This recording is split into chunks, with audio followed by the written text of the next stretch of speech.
Grand National Cross Country Championship, it hasn't been as easy for Walker Fowler this year.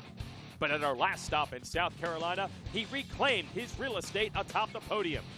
Adam McGill and Bryson Neal have already proven they can win races this year. Can they turn the tables back against Fowler again?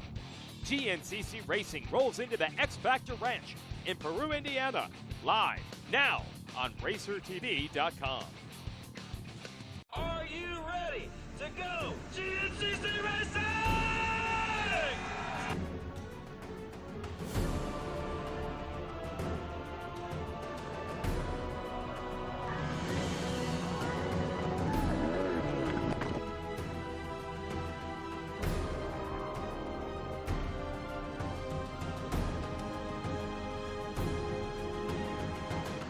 What's up, guys? Caitlin Osborne here with Landon Wolf. We're here at the X Factor GNCC in Peru, Indiana.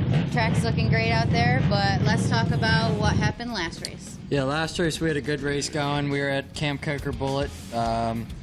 Walker Fowler got off to an early lead, ended up getting the whole shot, stayed there till the end of the race, had a really good race. Back where he wanted to be, I'm sure. In second place, we had Jared McClure. Another good race out of him. I'm sure he wants that top spot, but he's very close, and I'm sure he's shooting for it today here at X Factor. Third place last race, we had Bryson Neal. A couple races ago in Georgia, he got a taste of his first win. I know he liked it a lot. I know he's going for it again, and today could be the day for win number 2 for Bryson Neal.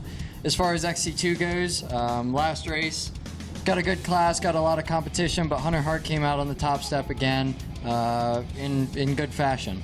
Yeah, he started out the race, led the whole race, and in second we had John Glauda Jr. and followed by Drew Landers. Yeah, good race in an XC2, and we expect to see a lot more from them today. All right, and let's take it down to Jared and the cabin for the track description. Thanks, guys. We're here at X Factor Whitetails GNCC once again, and this year already promises to be much better than last year. I think it's going to be a long time before anybody forgets how muddy last year was. It was probably one of the muddiest races we've had in the 44-year history of GNCC racing, but even with a little bit of rain in the forecast this year is already promising to be a lot better. And it actually needs the rain. It's really, really dry out there. As long as it doesn't get too wet, it's something really, really nice. This is a phenomenal facility, a great course. It has a little bit of something for everyone. There's not a lot of tight stuff here. It's a little bit on the fast side. There's some really fast field sections, but the woods here, we found some really, really good technical stuff. Lots of ups and downs, some off cambers, and I think that'll give some guys who are better at the technical stuff a chance to get up there and run with those guys who are really good on the really fast stuff, which is going to make for some really interesting racing. And of course, you can't beat the X Factor facility itself. Anywhere you can come sit and just be a few hundred feet from the racetrack, I mean, look at this. You can't beat this. So overall, phenomenal facility. Got a great weekend of racing. Back to you guys. Thanks, Jared. Now let's take it down to Rodney Tomlin on the start line. Nice, and here we are on the starting line for the X Factor GNCC, getting ready to roll. And I'll tell you, folks, the weather is looking great. Track conditions are perfect, as we had a little rain shower coming through earlier this morning. One that I'm sure that this guy right wish would have stuck around, but regardless, it's perfect conditions to go GNCC racing, and perfect conditions, Johnny, for you making 2 wins here at the X Factor. Yeah, absolutely. You know, I was just saying a minute ago, it's kind of ironic to be sitting right here. About 5 feet from here is where last year I realized I had this thing won. Looked over my shoulder, saw Walker, knew I had enough of a gap. And one time in my 20 I got out of my own way and did what I needed to do. So we're going to try and do it again today. Well, we'll see if he can get out of his own way again here today at the X Factor. But let's meet our starting lineup. And rolling to the line first today, coming off of his first win after 2 absent wins, he hails from Rogers, Ohio, riding on a WFR Yamaha GBC Fly Racing FMF LSR Yamaha, Walker Fowler.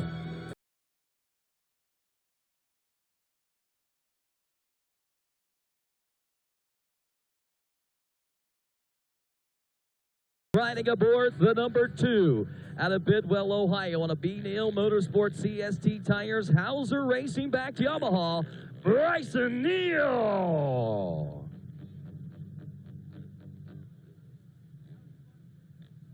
Rolling to the line third today, aboard the number 3, hailing from Casca, Pennsylvania, the Sneaky Snake, a.k.a. the Cobra, on a JMR ATVRiders.com Maxxis Honda, Jared McCoy.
Next, he's 9th in points aboard the number 10, featured on the event t-shirt, and the winner here 1 year ago from Aurora, Ohio, on a GBC Fly Racing HMF Yamaha, Johnny Gallagher.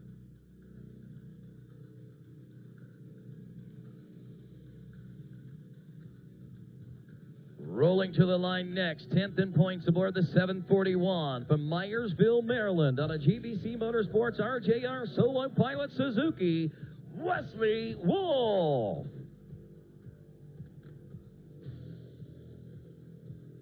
To the line next, he rides aboard the number 11 from Akron, Ohio, on a B&R Motorsports GBC Hauser-backed Yamaha, Josh Merritt.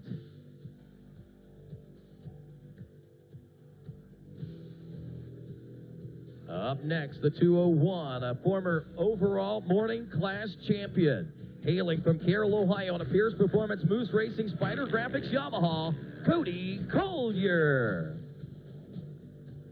And you talk about old school GNCC, you can't help but talk about this guy right here. From Knob Noster, Missouri, the 45-year-old Doolittle Trail Derisi Racing HMF Honda back ride, Brian Baker.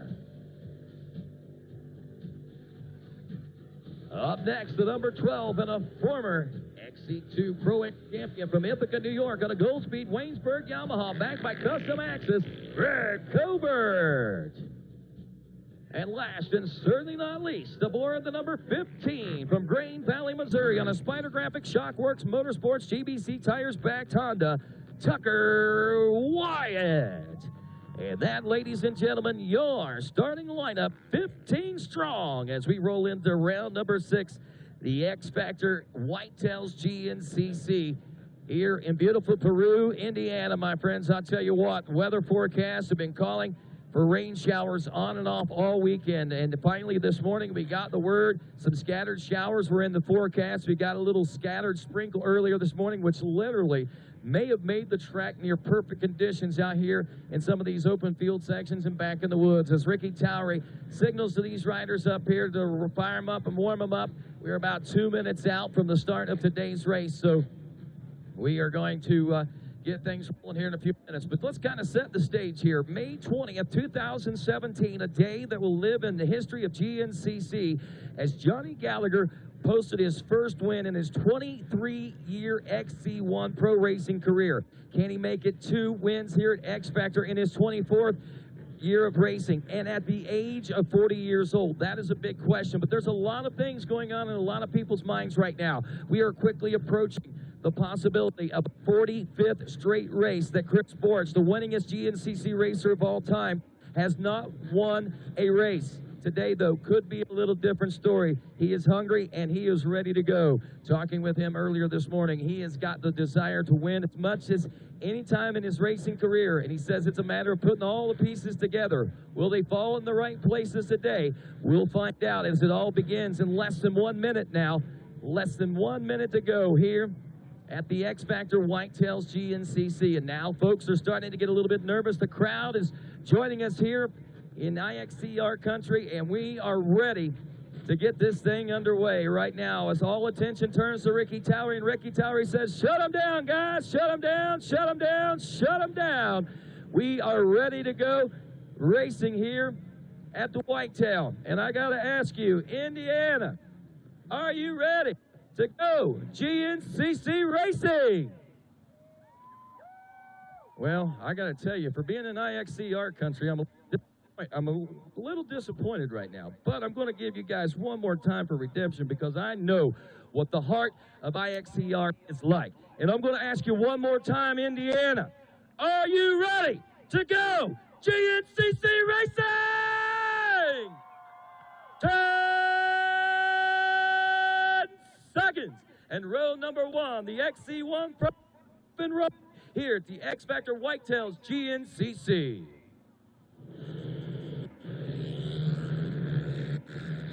A good clean start, thumbs up from everyone around as we round that first turn. It's going to be the number 1.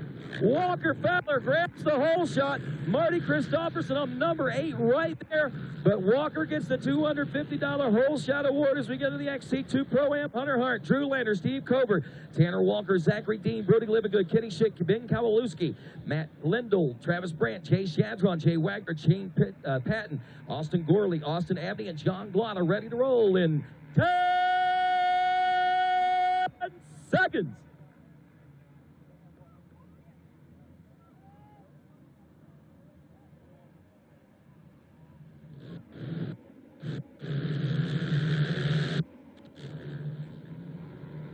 Another clean start here by our XC2. 303, Matt Lindell from Muscatine, Iowa on a Shockworks GBC tire Gold Speed back machine. As we roll to the Senior A 40-plus class next, we got Justin Kerr, John Salsa, Mark Batson, Dale Batson, Jason Griffith, and Brian Shaw ready to roll in 10 seconds.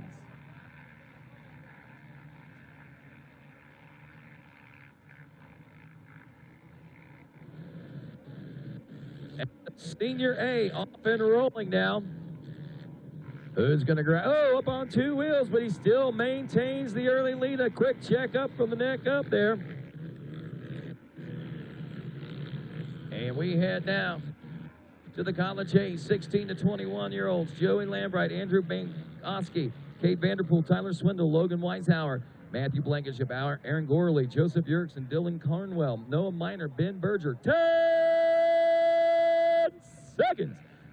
Seth Wilson, Gavin Jenkins, McCain Jennings, Corey Silverthorne, Ronnie Rush, Corey Vanderliner, Eli Kiger, and Ross Heyman.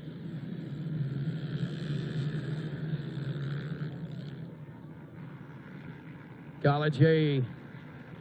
Mercy, a big pile up in turn 1. We got the Coastal Racing Rod, the 808 of Eli Kiger grabbing the early lead in this one. Junior A 22-plus class, Levi Cohen, Zach Wright, Jade Millwood, Eric Straw, Brian Thompson, James Mauger, Andrew Connors, Doug Morris, Brady Myers, Josh Haney, Will Jones, also Jordan Poplaski, Braden Nichols, Nathan Emick, Corey Blinkowicz, Dusty Bell, Robert Mapp, Charles Harris, Jacob Scott, Ben Danner, Dylan Taylor, Michael McAvoy, Chris Ballou, Luke Shepard, Russ Wright, and Brett Hinkey.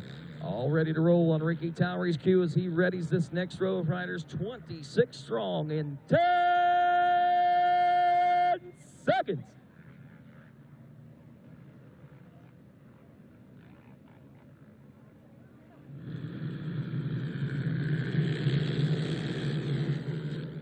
And around that first turn, I'll tell you, actually the rain could have used a little bit more as we see the dust kicking up. The 75 of Jay Millwood from Cleveland, Georgia, taking the early lead on a Tire Spine Scott Sunstar back machine. The Bet 830 Plus class, Jeffrey Pickens, A.J. Coons, Thomas Gala, Kyle Burnham, Dirk DeCesar, Dustin DeGrand, Wesley Stone, Craig Bowman, Mitch Craig, and Brad Whitehead ready to roll in.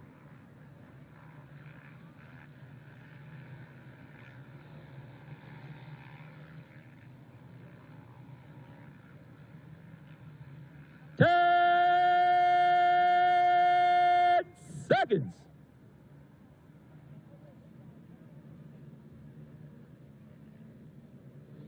And they're off. Listen to them roar down that first turn area. Former XC1 and XC2 riders in this row as well. The 21 machine, a big Papa P. Jeffrey Pickens, GBC Tires, Waynesburg, Yamaha, and Fly Racing backed ride. Off and rolling out front in this one as we go to the B classes. Senior B, Lyle Morrison, Peter Dandria, Jason Noble, Greg Phillips, Ed King, Tim Davis, Jeff Harvey, and Scott Jottis in 10 seconds.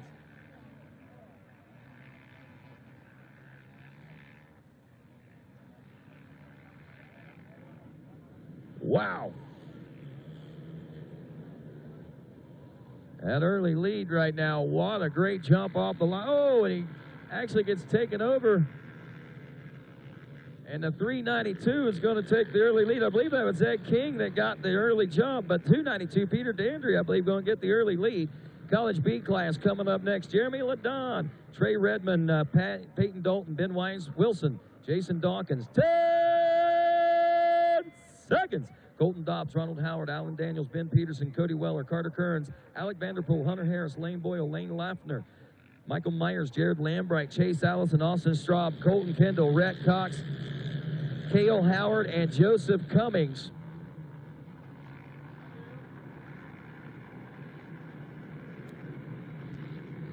Four, 7-0. That is Chase Allison out of McClellantown, Pennsylvania, on a Maxxis Answer custom Axis backed ride as we go to the Junior B 22 plus class. Josh Adams, Tyler Palmer, David Kite, Neil Tolston, Justin Miller, Derek Way, Nick Stratton, Chris Landefield, Alex Eloff, Curtis Tarman. 10 seconds. Stephen Martin, Cody Taylor, Emily Wise, Nick Miller, James Woolery, Cody Holcomb, Dustin Ulrich, Caleb Nicholson, Cody Stewart, Blaze Taylor, and Anthony Woodward. And Emily Wise out front saw her a half hour before the race started. She still had her street clothes on and said, wait until the last minute, and look what it does for her. She didn't like that cold weather, so she waited. And Emily Wise on the Waynesburg Yamaha, backed by Barnhart's Honda and Outlaw Motorsports, grabbing the early lead in the Junior B class. As we go to the Bet B 30 plus class, Zachary Phillips, CJ Mullet, Nathan Shively, Lodge Blazinski, Wesley Smith, New York, Dave Napo, Chris Conklin, Doug Howard, and Justin Sullivan. Blue flags are waving. One final row. And Ricky Towery readies these riders and lets them know. 10 seconds.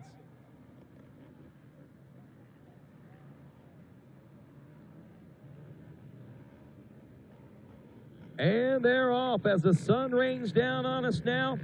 Dust flying in some of these field sections, so we can see that even a little more rain wouldn't hurt some folks' feelings as we roll through that final start. The 74, Zachary Phillips from Parsons, West Virginia on the Greg's ATV 4-play, and Kenny Back Machine grabbing the early lead in this one. And that, my friends, our start here at the X Factor Whitetails GNCC. With that, we're going to take a quick break, but before we go, wonder what's going on. Is Chris Board's going to be up front? Can Johnny Gallagher do it, or can anyone stop Walker Fowler? Stick around. GNCC Live continues after this.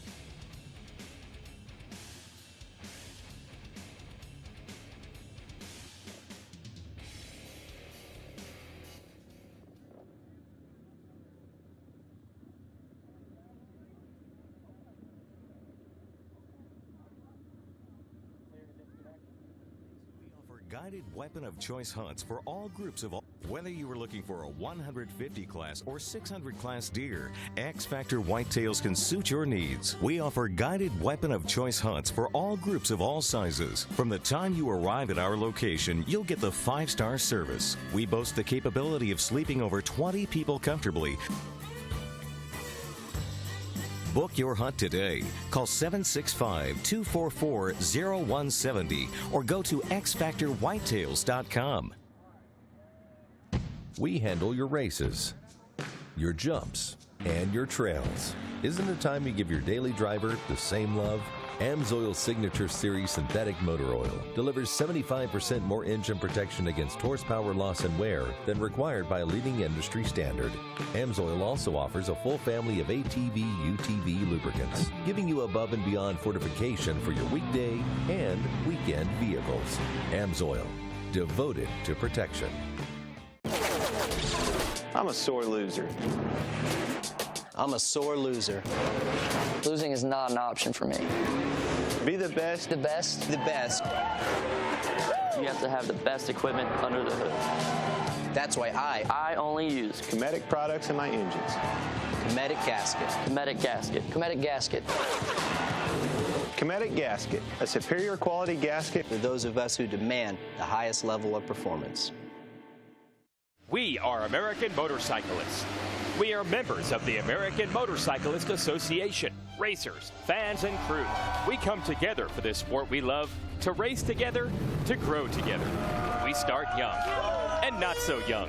We race motorcycles and ATVs. We become friends, we become family. We compete for weekend bragging rights and national championships. We make memories on the toughest off-road courses in the country and on the best motocross tracks in the world. Some of us aspire to the speed and poise of road racing or the fierce competitiveness of American flat track. And we honor our greatest champions in the AMA Motorcycle Hall of Fame. Through it all, we cheer, we win, and we lose. We are racing. We are the AMA. Race with us. Be part of the greatest sport in the world. Be an American motorcyclist. Join us today at www.amajoin.com/join-now. The AMSOIL GNCC series on RacerTV is brought to you in part by AMSOIL, the first in synthetics. Rocky Mountain ATV MC, get ready. And Monster Energy, unleash the beast.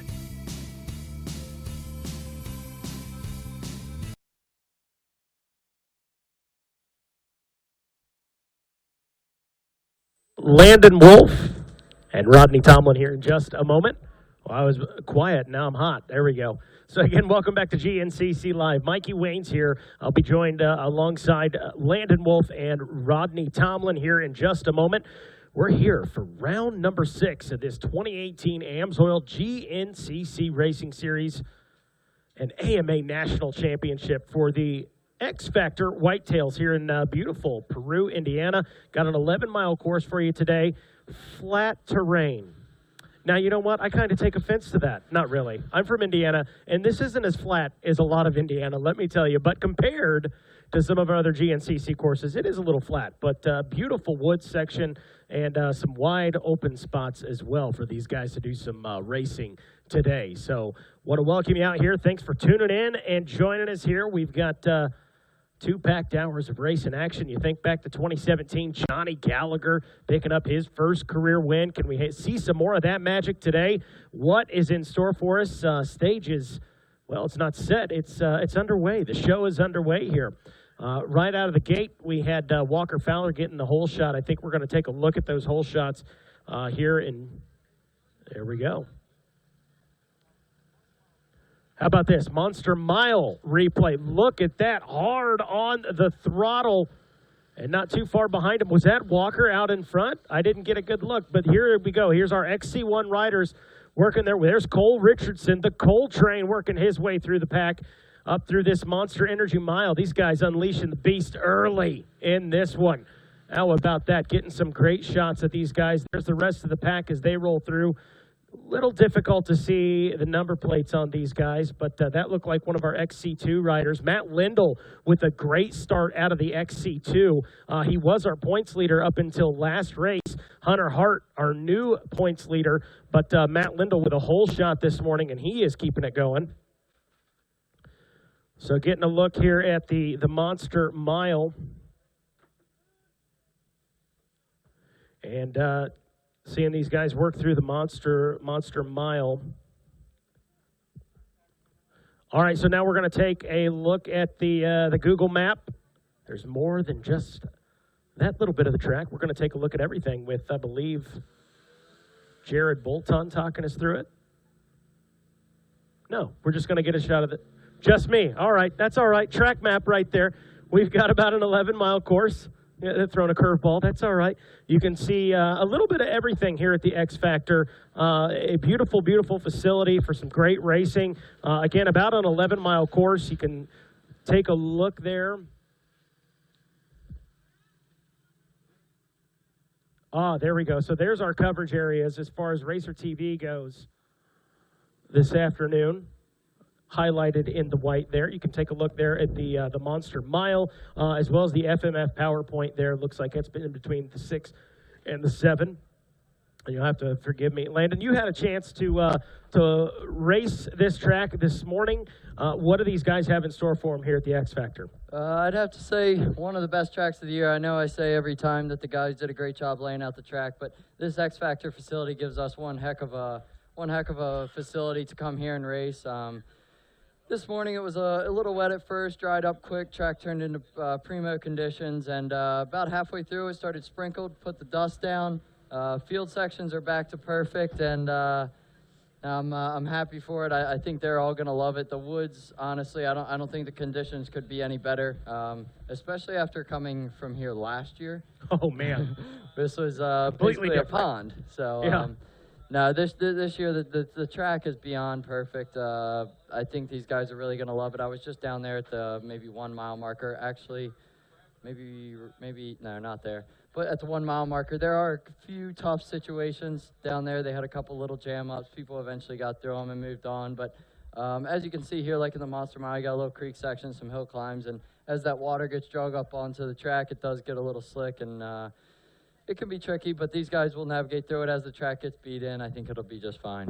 I was really kind of surprised by how much dust we saw as these guys took off from lap 1. We had, give or take, probably less than an hour of rain this morning during the AM race. So I thought it'd be tacked up a little more than what it is. But, man, these guys were kicking up dust on lap number 1, so maybe it would have benefited from a little more rain. Yeah, we got rain for about 1 lap out there, and it made it really slimy at first. But here we have Walker Fowler coming through the FMF PowerPoint already. One thing I did note, I don't know if you guys have talked about it just yet. I just got in here, but Chris Borch off to a great start. Been struggling with the starts a little bit, but as of right now, we have 4 heavy hitters right up front. We got Walker in front, Borch in second, Jared McClure in third, and Bryson Neal in the number 4 spot. And then we have a little bit of a gap, and then it looks like, unless I missed somebody, that was Cole Richardson there in the number 5 spot with Greg Covert hanging in there as well. I tell you, Greg's really, I don't want to say he started slow, but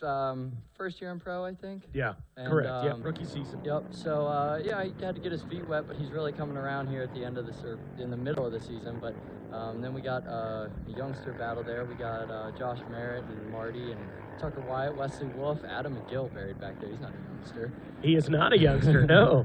That was one of the things I heard a lot of people talking about. This is kind of an old school GNCC track. So you kind of wondered, is it going to benefit guys like Chris Borch? Is it going to benefit guys like Adam McGill?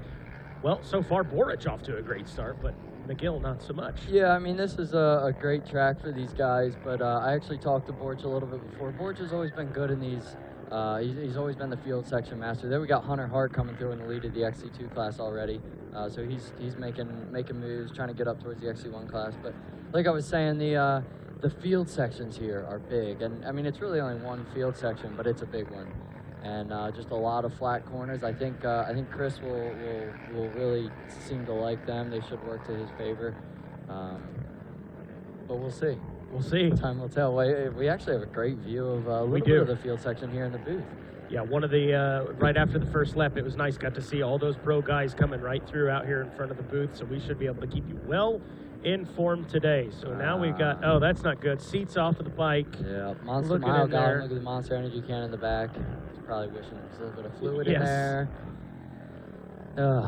So the Monster Mile may not be an actual mile, but you can ask this guy. It's gonna make it feel like a mile at the very least. So Yeah, this his guy might feel like a 10 mile. Yeah, for sure.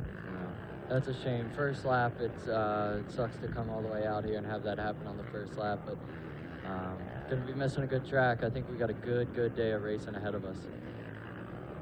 Here, looks like that is here, correct? Yeah, we got an overview of the property. I tell you, this place is one heck of a facility. I know I've said that before, but just makes for a good place for a track. Yeah, it's an incredible facility, and if you guys remember last year, this was, man, I don't even know if we could call it at a GNCC. It was more like a mud bog. It was just swampy. It was the most, I was saying earlier, man, I've been announcing races for about 5 years, and I know that's not a long time, but it's long enough to see some mudders, and that had to be about the nastiest mudder I've ever seen. So this, coming back this year to these kind of conditions, we finally get to see really what this facility is all about, and it's an absolutely gorgeous facility. Can't thank the landowner enough for welcoming us back. I think some of us were a little surprised by it, but hey, we're back here. Yeah. No, this is a good place. Yeah, like you said last year, I don't know if it was even a mud bog. It might have been more of like a boat race. Yes, yeah, that's... I actually thought about taking my jet ski out to the starting line. All right, so prior to today's race, we had an opportunity to get the input from some of our pro riders, so we're going to take a look at a few of the interviews we had coming into today's race. If it was conditions like last year, technically being in the back has its advantages, and then there's obviously disadvantages too. If you're in the back and there's a bad bottleneck, you can get around it, or you can be succumbed by it.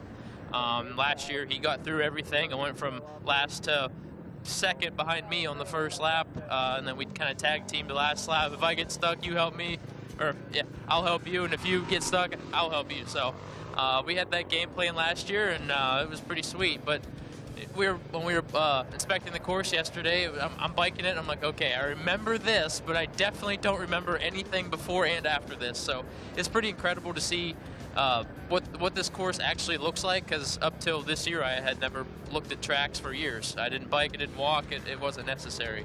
Now that we have a full day to be able to inspect it, obviously it's an advantage to look at it. But yeah, it's weird to see. I was trying to figure out where we were parked, because this was brown and mud last year, and I can't even remember where the parking was, and I hope that we can bring it home. Obviously, I don't love the rain, but it's the same conditions for everybody, so, you know, it's no different than going into snowshoe. You know it's going to be nasty or miserable, and if it's not, then it's a good day. But like I said, same for everybody. I can ride the mud. I can ride any conditions. As a champion, you have to be able to do that. You can't be a fair weather rider. So, you know, my mindset is no different than any other conditions. If it quits raining, it's going to be sweet. If it doesn't, I'm going to put the trash bag on with a big Yamaha sticker. I'm going to run it like I did last year. So just get a good start, focus on my race, and let those other guys worry about themselves, because when I'm out front, you don't have to worry about me.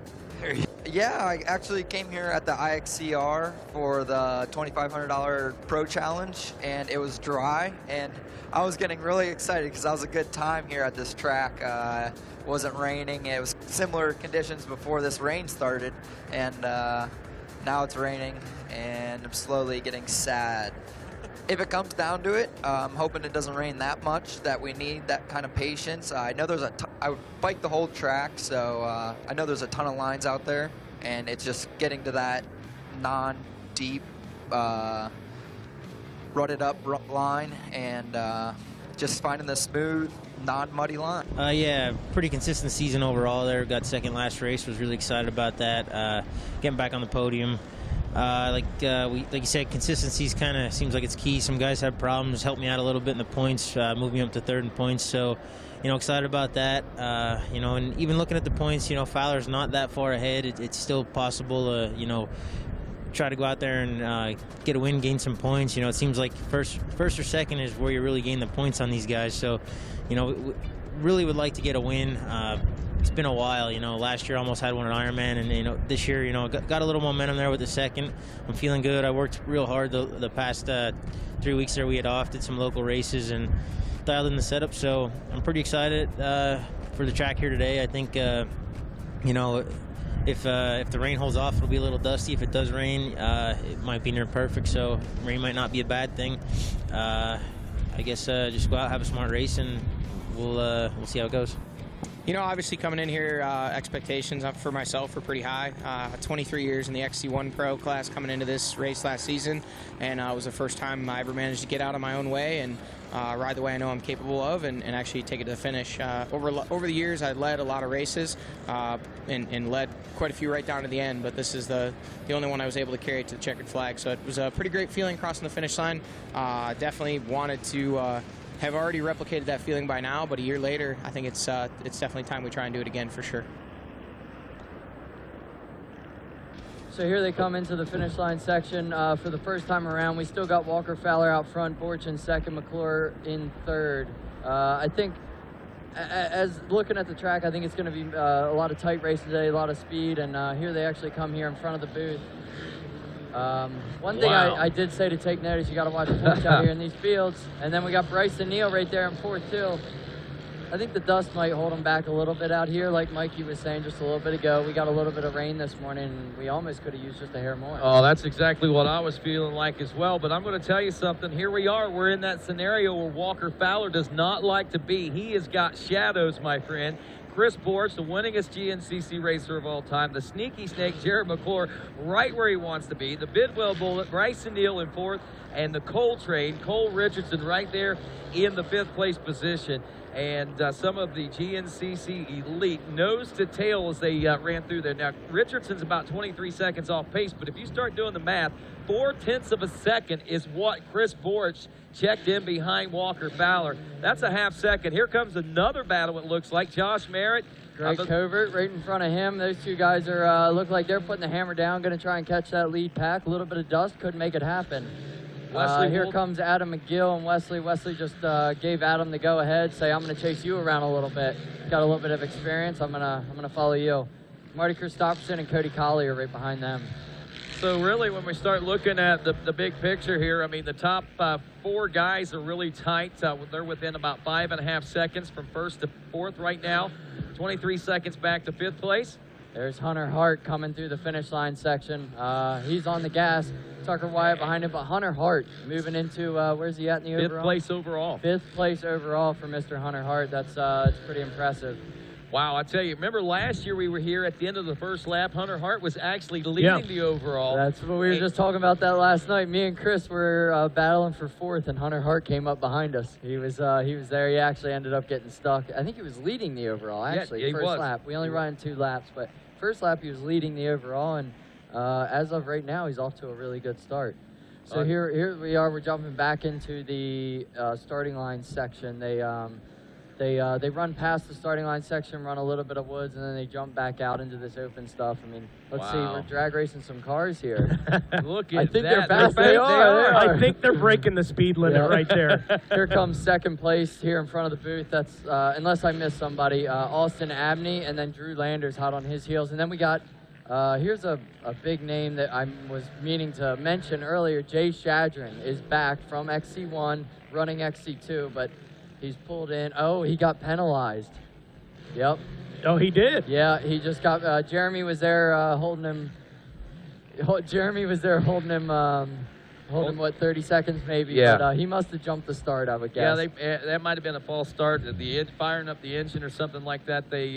But I'll tell you, it's good to see him back out here racing, to be honest with you. And this might be a good step for MJ to step back, acclimate himself to GNCC racing before going back to XC1. But that's a great way to rebuild the confidence, there's no doubt. Yeah, I think Jay's just coming out here to have a little bit of fun. I mean, you never know. He might come out here and get a good finish and want more. But he obviously jumped the start, was up there with the leaders, got penalized 15, 30 seconds, whatever it was. But he's charging hard. Running third place in the class. I believe Landers got by him, but he didn't lose any more time than that. Probably about that 30 seconds is all he's lost, because Ben Kowalewski was about 44 seconds behind him, so he had plenty of time to get back out in front of him. Now, that tightens things up between fourth and fifth now, but I'm sure that right now Jay Shadron is running a little bit inspired. We see Kenny Schick back in the number 6 spot of the XC2 Pro-Am class. Tanner Walker is 7th. John Glotta Jr. in the 8th spot. Brody Livingood in 9th, and Stevie Covert, the 23, last year's Junior 25-plus class champion, rounding out the top 10. One thing I did just notice here, right here in front of the booth, they go through the field section after the finish line, go run a bunch of fields, come back through. And when they came through here the first time, Wesley actually pulled over and let Adam by, and they come back through here, and Wesley's back in front. You got to wonder, you know, whether Adam's having some issues, whether he doesn't want to lead right now. I mean, lead that position. But I have to tend to think, knowing Adam McGill, knowing the gap that's between he and the front runners, I can't see him actually just letting it happen right now. Yeah, I don't think so. I think he got a little bit of a bad start, and he's just taking a little bit to get running, you know. Got a little bit of a slow start out of him, which usually isn't that normal for Adam.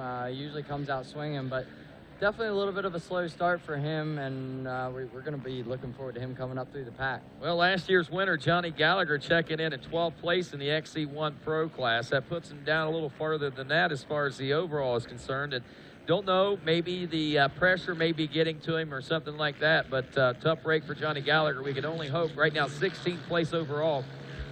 Hope that things pan out a little better for him. Oh, gosh, mercy. One of our riders goes down right there. Yeah, I don't know who that is. It's a College A. It might be Travis Brandt. Yeah, it was whoever came through behind Ronnie Rush. Yep, Travis Brandt just took a good spill here in the field section, but I think Ronnie Rush is leading College A. Can you check on that Yeah, quick? we'll check that real quick. As we take a look at, you're right, Ronnie Rush is leading that one. There was a little bit of a mix-up on the start. A couple guys got together and quite a bit of a big crash there in the first turn, but Eli Kiger got the early jump on it and was leading this one right from the word go, I guess you could say. But Ronnie's gotten around him, and look at that. Put a near 35-second deficit between himself and second place. McCain Jennings back in the number 3 spot of the College A class right now. Joseph Yerrickson out of Champion, Pennsylvania in 4th. We got Ross Heyman out of Petersburg, Indiana, and he's rounding out the top 5. Then, of course, 6th place, Kate Vanderpool, the 53, Indianola, Iowa. Logan Weiser is 7th. 8th is Joey Lambright. He's out of East Palestine, Ohio, on the number 35 machine. And, of course, right now, as we take a look at the action, what a great day. Already basically shadows all over the rear wheel of Walker Fowler as our good friend Chris Borch is looking for his first win in nearly 45 races. Can he make it happen? Stick around. GNCC Live continues after this.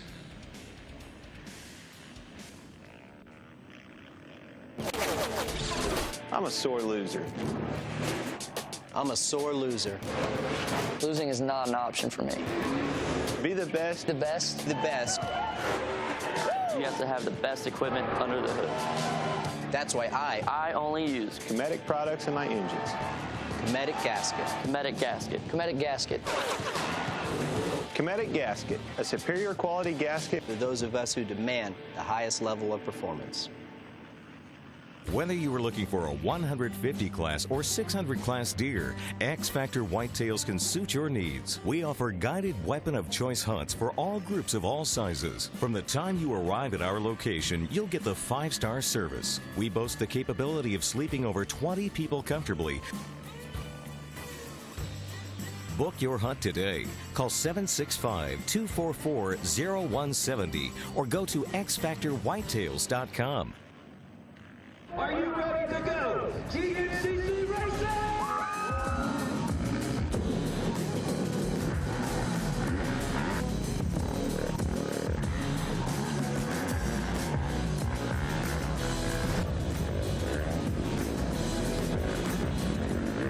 Hello everyone, I am Chase at Rocky Mountain ATV. Now as riders ourselves here at Rocky Mountain, we are proud to support and sponsor the GNCC Racing Series. Now one program that we've always been known for is our Race Gas program, where every rider who pre-registers for a GNCC race receives a $20 gift card to Rocky Mountain ATV. And now for 2018, we've made it even better with our all-new digital delivery. Now, after pre-registering and being put on the fast track, instead of waiting for your gift card to arrive via mail, your $20 in Race Gas credit will be delivered directly to your Rocky Mountain ATV account in 1 to 3 weeks, which is just enough time for us to receive your pre-registration information and process it. You will also be notified via email when your Race Gas cash has arrived, and also what event you received it for and the expiration date of that credit. Now, if you don't already have a Rocky Mountain account, no problem. You'll be able to create one through the email that Rocky Mountain sends you. This new program will make it faster and easier for you to use your Race Gas Cash, whether it's an online order or if you're calling in and ordering by phone. So don't wait. Get pre-registered today for an awesome experience at your next GNCC race and earn that free Race Gas Cash. RockyMountain8tvmc.com. Get ready.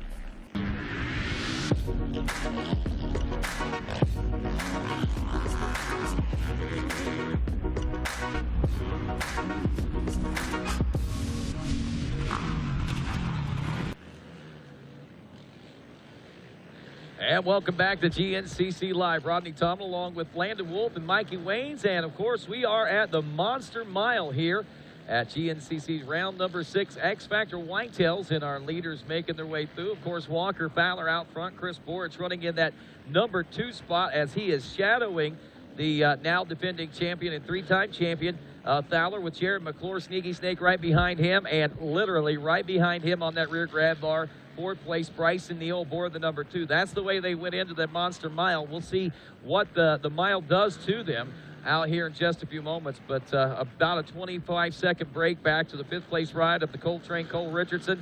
Another 21 seconds back to Greg Covert, and then things are tied again with Josh Merritt, Wesley Wolf, Adam McGill, and Marty Christofferson through your top 10. Walker and Borich heading through the Monster Mile now. There is your 3rd place ride. That it looks like they did. That wasn't them that just went through. Okay, it was McClure still in the number 3 spot. I guess they went through during our commercial break. Was that Hunter Hart? I didn't see the number. That was Wesley Wolf. Okay, that Wesley Wolf still running strong. Wesley is back in the 8th place position. By the way, Lane McCormick joining us here in the booth right now, as he is, of course, this morning's youth overall winner. And Lane got a much better eye on things than what I got going on right now as far as this monitor is concerned. But Lane, welcome to the program, buddy, and congratulations on yet another win. How many does that make this year? Thank you. This is my 5th win in a row this year out of 6 rounds. Wow, that's pretty impressive stuff. Did you ever think you'd be sitting in this position? No, I wouldn't, but it is my goal to be here one of these days. Well, let's talk a little bit about your race this morning. How did it go? I know the competition was as stiff as ever. Yeah, I got off to a good start, and I was in second place, and my Pierce Performance motor got me out into 1st into before the woods, and rode my own race after that and got the win this year. That's awesome, man. And I understand Mom's at home watching right now? Yep. She's back home right now healing up from her injury after Steel Creek, and she's healing up well. Well, Alicia McCormick, if you don't know, is Lane McCormick's mom. She is one of our top WXC and a former WXC champion. And unfortunately, like I said, broken pelvis and a few other things that kind of took her out of the running. But Lane is still here. Papa's here. He's back at the motorhome chilling out, huh? Yep. He's turning the wrenches still. Turning the wrenches. That's what it takes, my friend. And with that, what do you think about this X Factor Whitetails GNCC? I was very happy to see that it's going to be dry this year. And last year we had a flood here this year, but this year is fun and the track was awesome. Well, we had a chance to catch up with you after the race earlier today there, and here's what you had to say about the race right afterwards. Well, Lane McCormick, 6th round of the year, 5th win of the year, and that's 5 in a row for you. Yeah, it feels great. Got off to a really good start. I was in 2nd, and then I got to 1st in the field, and then rode my own race. It was a really fast track, so got a lot of laps in and got the win. Man, you seem to get faster and faster as the race went on. I think the last lap was somewhere around 8 minutes and 40 seconds was your lap time. I think that was your fastest one of the day. You were having some fun out there. Yeah, I got faster each lap and had a great race. There you go. Congratulations to Lane McCormick, your winner today here at the X Factor.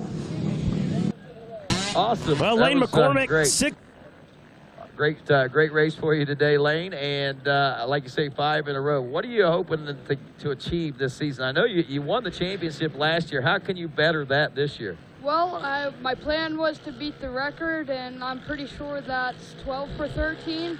And I was pretty upset after Big Buck and put me out of the race.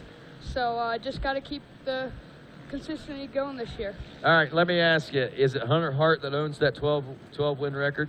I'm pretty sure it's Ronnie Rush right now. Oh, Ronnie. Wow, little Ronnie. Big Ronnie now, I guess you could say, huh? Yeah. So Ronnie out in the college class right now, right? Yeah, it's great to see how far he's came from the youth race ranks. So just curious, what are you expecting to do? I mean, you're a youth racer now. What's the future hold for you? This is my last year in youth, and then go to schoolboy and see what we can do there. And then after a few years of that, go to college A, and then hopefully into the pro years. Wow, so you got it all mapped out already. How old are you? 13. 13 years old, got his career to the pro class already mapped out. Lane McCormick, congratulations to you on another win. That's 5 out of 6 here in 2018, and we look forward to talking to you a lot more this season, buddy. Thank you. It's an honor to be in here. All righty, Lane McCormick and Alicia, I hope that things are all right for you back home, hun, as we pick back up the action here on the racetrack right now. Again, last report, nearly 39 minutes into this one. Walker Fowler and Chris Borch still nose to tail. Not much of a gap back to McClure and Neal. Actually, we were looking at 5 seconds, just over 5 seconds, separating the top 4 riders from first to fourth whenever they came through at the finish line. And remember, we've talked about this a couple of different times. Walker Fowler wants to get out early on in the race, put some distance between himself and the rest of the clan, and then that way he can start riding his own race. But we saw that for a 4th race in a row, things are not going the way that he wants them to go.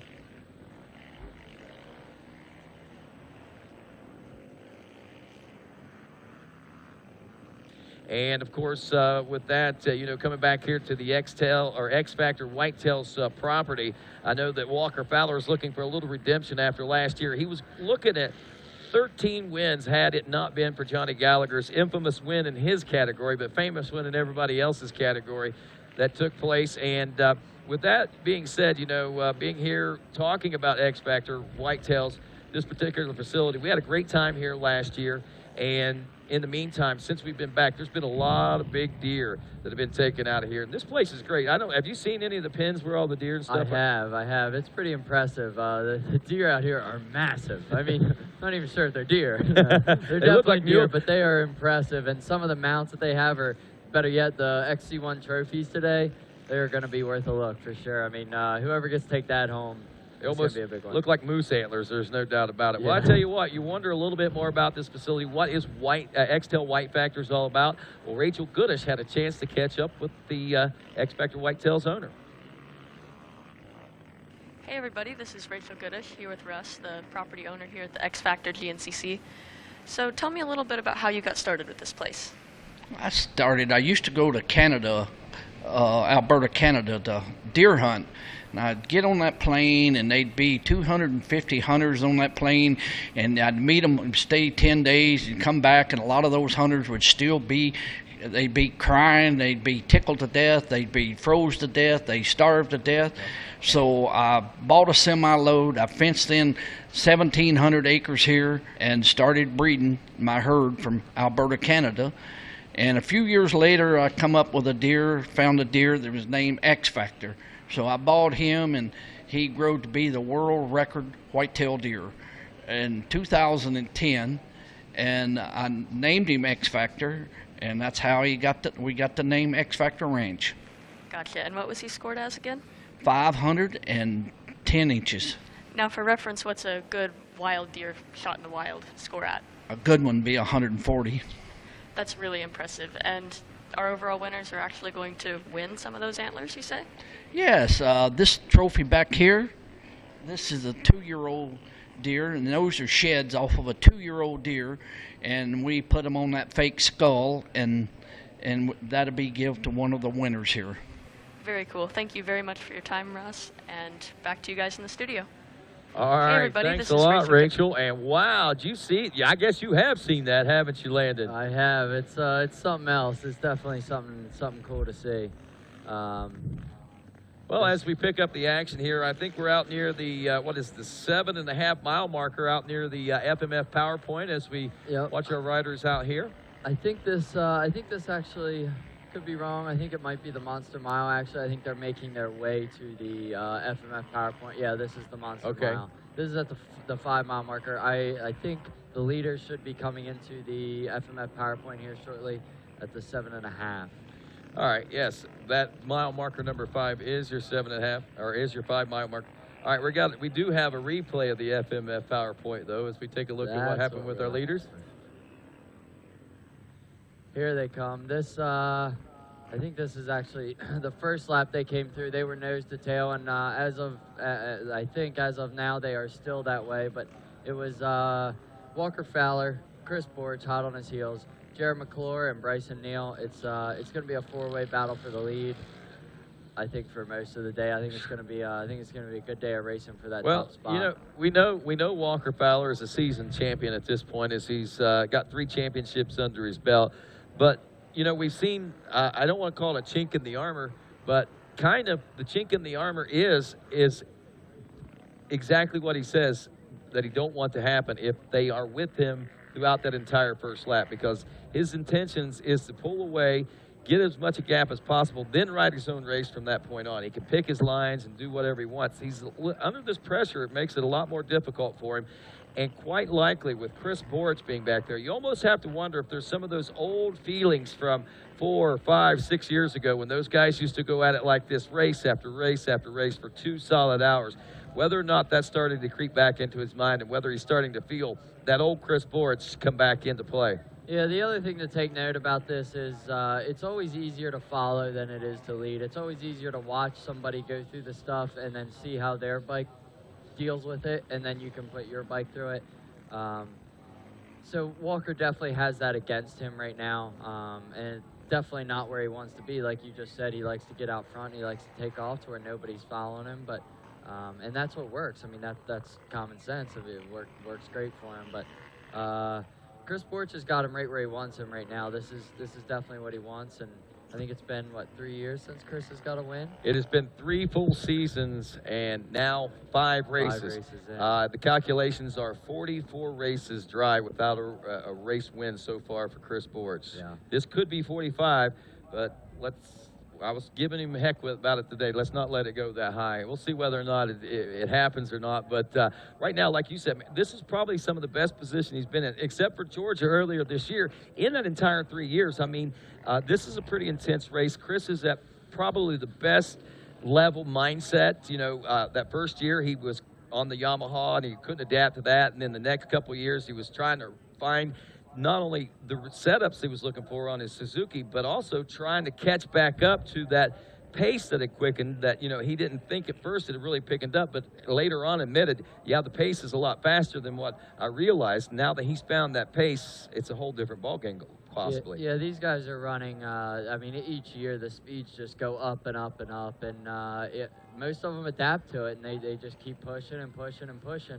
And like you said, or like we both said, as after the starting line, we came into the booth and we both said, yeah, this could be a good track for Chris Borch. And sure enough, he got a good start, great start, right behind Walker, right where he wanted to be. And you know, it could be a good day for him. And I don't want to say it could be his day, but it very well may be. But he's got some tough competition. I mean, Walker Fowler is not going to roll over for him, that's for sure. And then we got Jared McClure looking for his first win of the year. Yeah. First win in did he win Ironman last year? No, Walker did. Walker won that one. Yeah, it's been a little bit for Jared. Here they come into the 9 mile marker. Now this is the field sections right before the finish. Looks like we got Walker in first, Jared McClure in second now.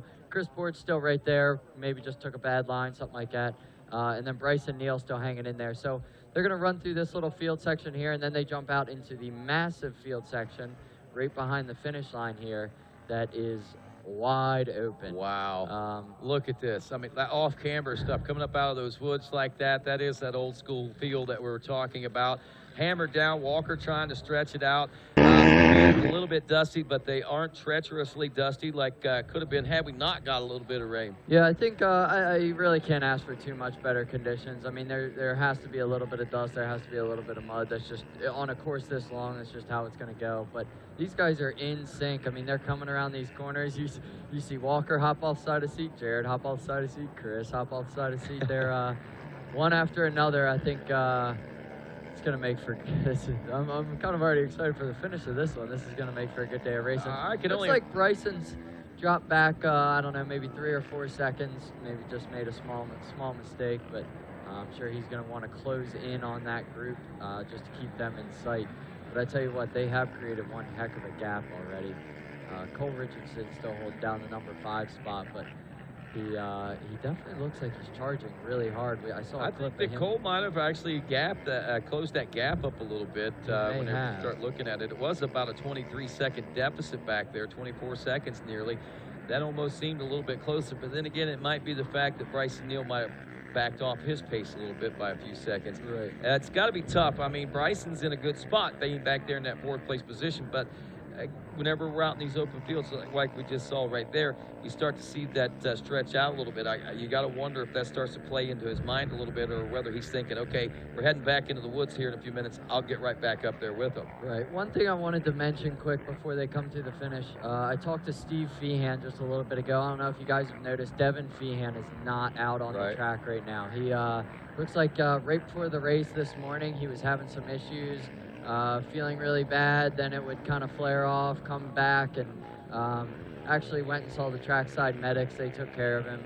His dad told him they kind of ruled out appendicitis, but tough loss for him. I mean, yeah, that's a big deal. But anyway, here they come into the finish line. 1, 2, 3, just like they were just a bit ago. There's Walker Fowler. That is McClure in 2nd, and Chris Borich in that number 3 spot. We'll get a real good look at just how much of a gap they've opened up over the 4th place ride of Bryson Neal as Fowler checks in with 2 laps complete, 25 minutes, 23 seconds, call it 24 basically. Jared McClure a little bit faster at 25:23.5, about 0.4 of a second faster, and a 25:26. Chris Borich actually losing a few seconds there, and the gap only 0.4 of a second now between Borich and McClure. That's funny how that all works. And 4 seconds flat back to Bryson Neal. So in essence, 6.5 seconds now separate 1st to 4th place position. It looks like they're pulling into pits already. I don't know. I guess we are about an hour into the race, or close to it. We would be 50 minutes into the race. So yeah.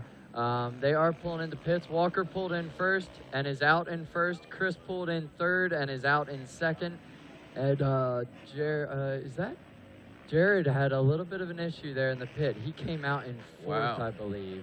Heartbreaker there. Bryson actually went by him as well. Well, yes, he did. There you go. I'm sure that McClure's in a position that he can probably make that up, Landon. That's one thing that you can say about Jared. He's one of those riders, doesn't take much. It takes a lot to shake him, you know. I mean, he doesn't shake easy. No. He's a hard worker. He works hard at this. I mean, this is his job, and it's just how it goes. Here we go. Now we have a trailer on the track out here.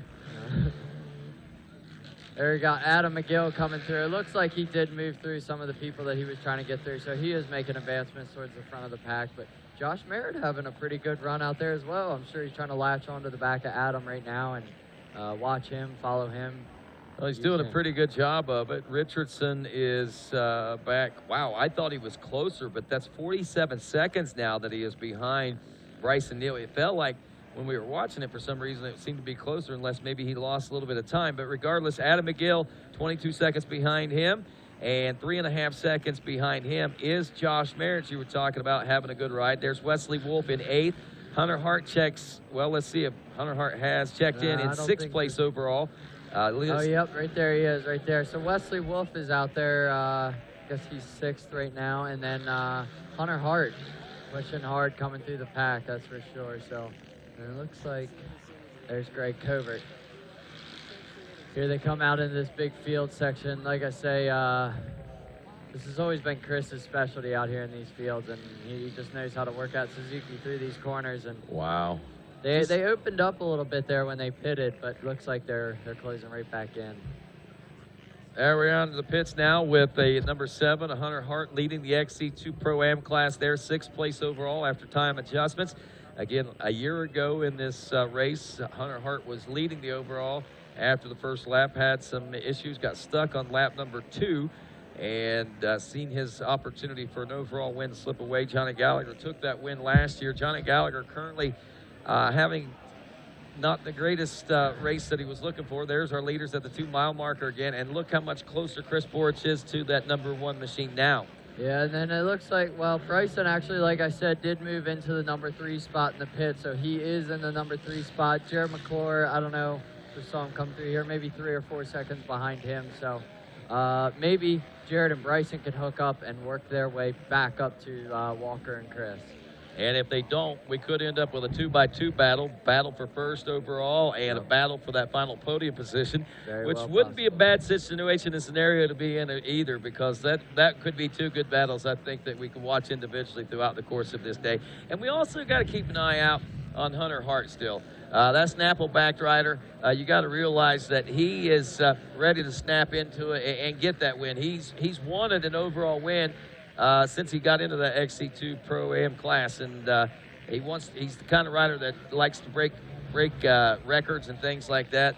And one record that he hasn't even matched yet is an overall win from the XC2 class, like his mentor, or I guess the guy he looks up to, Walker Fowler, as they came through the youth ranks. Yeah, I was just looking here on the computer. Ooh. Hunter Hart got a pretty big lead. What is his lead? A minute and 40 seconds. Minute and 40 seconds. Jay Shadron, though, in that #2 spot. He, I think if it would have been muddy, this might have been Jay's day. But out here in this dry track, it's going to be tough to hang on to. Has Jay even been training? I don't know that he trains. No, he races the A-Work series. Does really well in that series, but. I don't know, as far as training, I don't think there's much that goes on. Maybe a little fetch with the dog, stuff like that, but he's definitely he's living up to his expectations out here at the X Factor GNCC. Here we got a big overview of Pro Row. I guess most of the leaders have already come through here, and we're just waiting for them to come through the backside of Pro Row, which is also a field section. Yeah, and we did have a chance to catch up with Hunter leading into this race day today, and I know he was pretty amped up about last year and pretty excited at what today holds, too. Yeah, for sure. It's been a good. It started out a little rough, but yeah, we're making up progress. We've got 3 wins on the season now, and we're up 5 points in the championship now. We have the XC2 points lead, which we haven't had ever in my 2 years in the XC2 class, or my year and a half so far. And we're pumped. We're pumped for this weekend. This track was treating us well last year. We actually had the overall win here, and then we ended up getting stuck on the second lap. But all in all, it should be a good day. I'm hoping for hopefully some good success out there, and hoping that the rain holds off a little bit. Well, 6th place has them in a pretty good position right now, and of course a 5-lap race is what we're underway with, is what we're being told, and Mikey Waynes is standing by down in VP Fuels Pro Row. Thanks, guys. Down here with Matt Kiefer in Hunter Hart's pits. Understand Hunter Hart had a little mechanical issues. Yeah, he's got a back brake lever's bent out just a little bit, but shouldn't be a problem. Were you guys able to get back out there, get him fixed? What's the deal? He didn't even want to stop. I had a screwdriver and was going to bend it back, but he just waved me off, so he'll be all right. He'll be all right. You're absolutely right. Hunter Hart, little mechanical issue. Not going to stop him here today at the X Factor. All right, thanks a lot, Mikey Waynes. As we mentioned there, we've been told a 5-lap race, and you mentioned it seemed like a little bit early for those guys to be doing their pit stops, but we were approaching the hour mark. They actually pitted at 50 minutes, and I got to ask you, you know this probably better than anybody. The conditions aren't bad. What kind of mileage are they going to get? Can they get 3 laps out of a race? Yeah, I think they'll be all right with 3 laps, and there's two different sides to that coin there. You can either pit at 2 laps, which I think most of these guys did, and I think the reason they do that instead of on the 3rd lap with 2 laps to go is that they do it at the 2 laps, and then they have 3 laps worth of racing. So if they get into a heated battle for the lead or whatever, they don't have to swing in and get fuel or anything like that. Like, it's strictly racing from here on.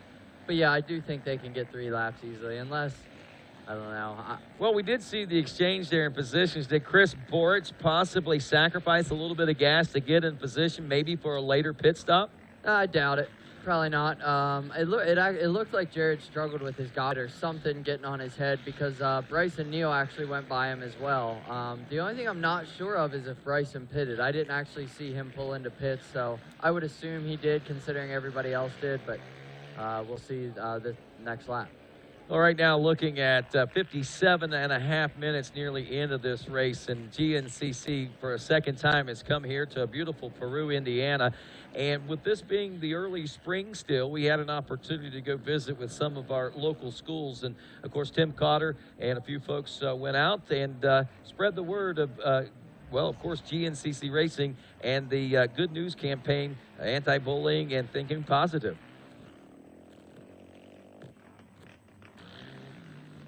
Of course, hundreds of elementary students making their way out, and junior high students oftentimes come to these. But the things that they talk about there, goal setting, perseverance, motorcycle safety, and anti-bullying. And those are all things, I think, Landon, that help you set yourself up to be successful in life. And I believe that with these riders coming and talking to these kids, those ATVs and their race apparel and stuff like that, they really got to grasp the attention of some of those younger kids, you'd think. No, absolutely. I'm sure all these kids look up to kids like that went to visit this school, and I'm sure that was a really cool experience for them to hang out with them, and just to get to see them actually say, you know, sometimes the parents, they don't listen to the parents as good as they would like an idol or something like that. So I think it's a good thing that these kids get to go out there and share their message. Yeah, and we saw Sadie Welch in there, which is one of Indiana's own. She's a pure product of GNCC Racing, as our leaders at the Monster Mile now. Yes, they are. Walker Fowler still holding on to the lead. Chris Porch hot on his heels. Looks like where's number 3 spot? There Bryson Neal still in the number 3 spot. Jared McClure. Now look here, they're 2 totally different lines on that hill climb, and Bryson and Jared's line looked a good bit faster, so that could suck them up to the back of their tires.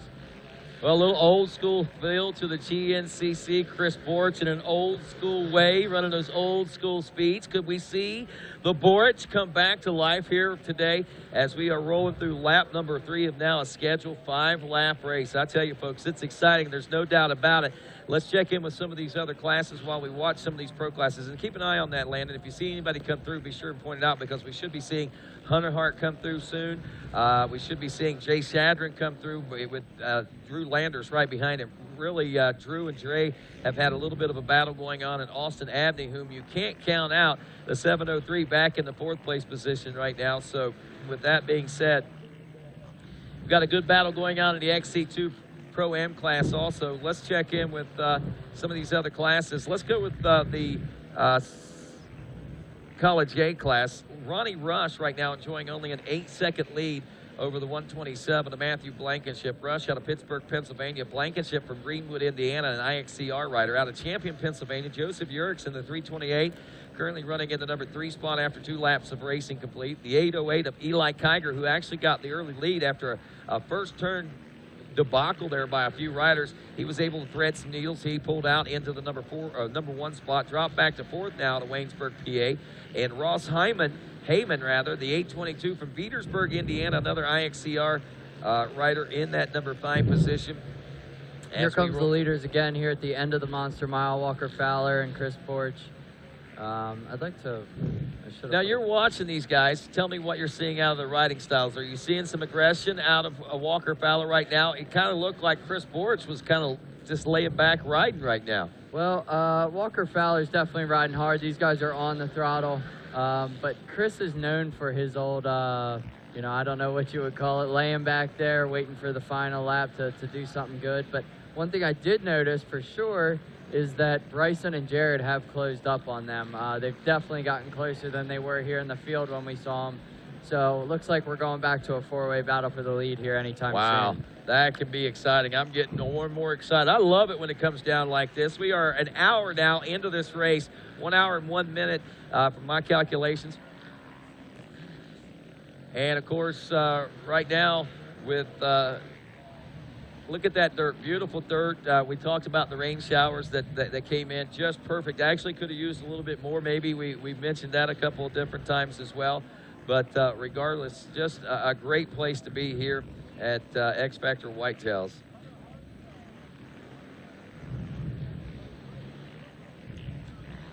And, of course, that's what I was trying to figure out. I was thinking, we got a rig tour coming up, and I was thinking, did we do that with Landon Wolf, LW himself?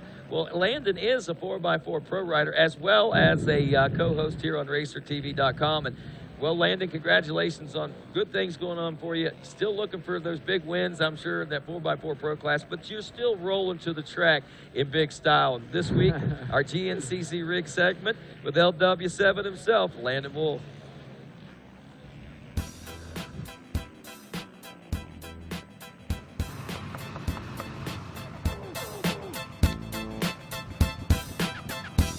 Oh, hey guys, you scared me.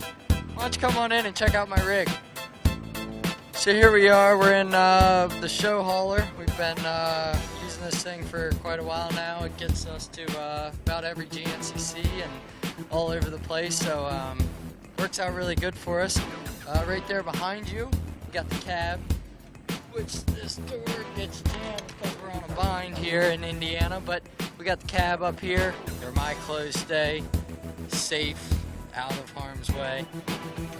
Up here, so I get my beauty rest night before the race. Very important race. The dog's bed, we usually have a bunch of dogs in here. Right now they're out, doing their business.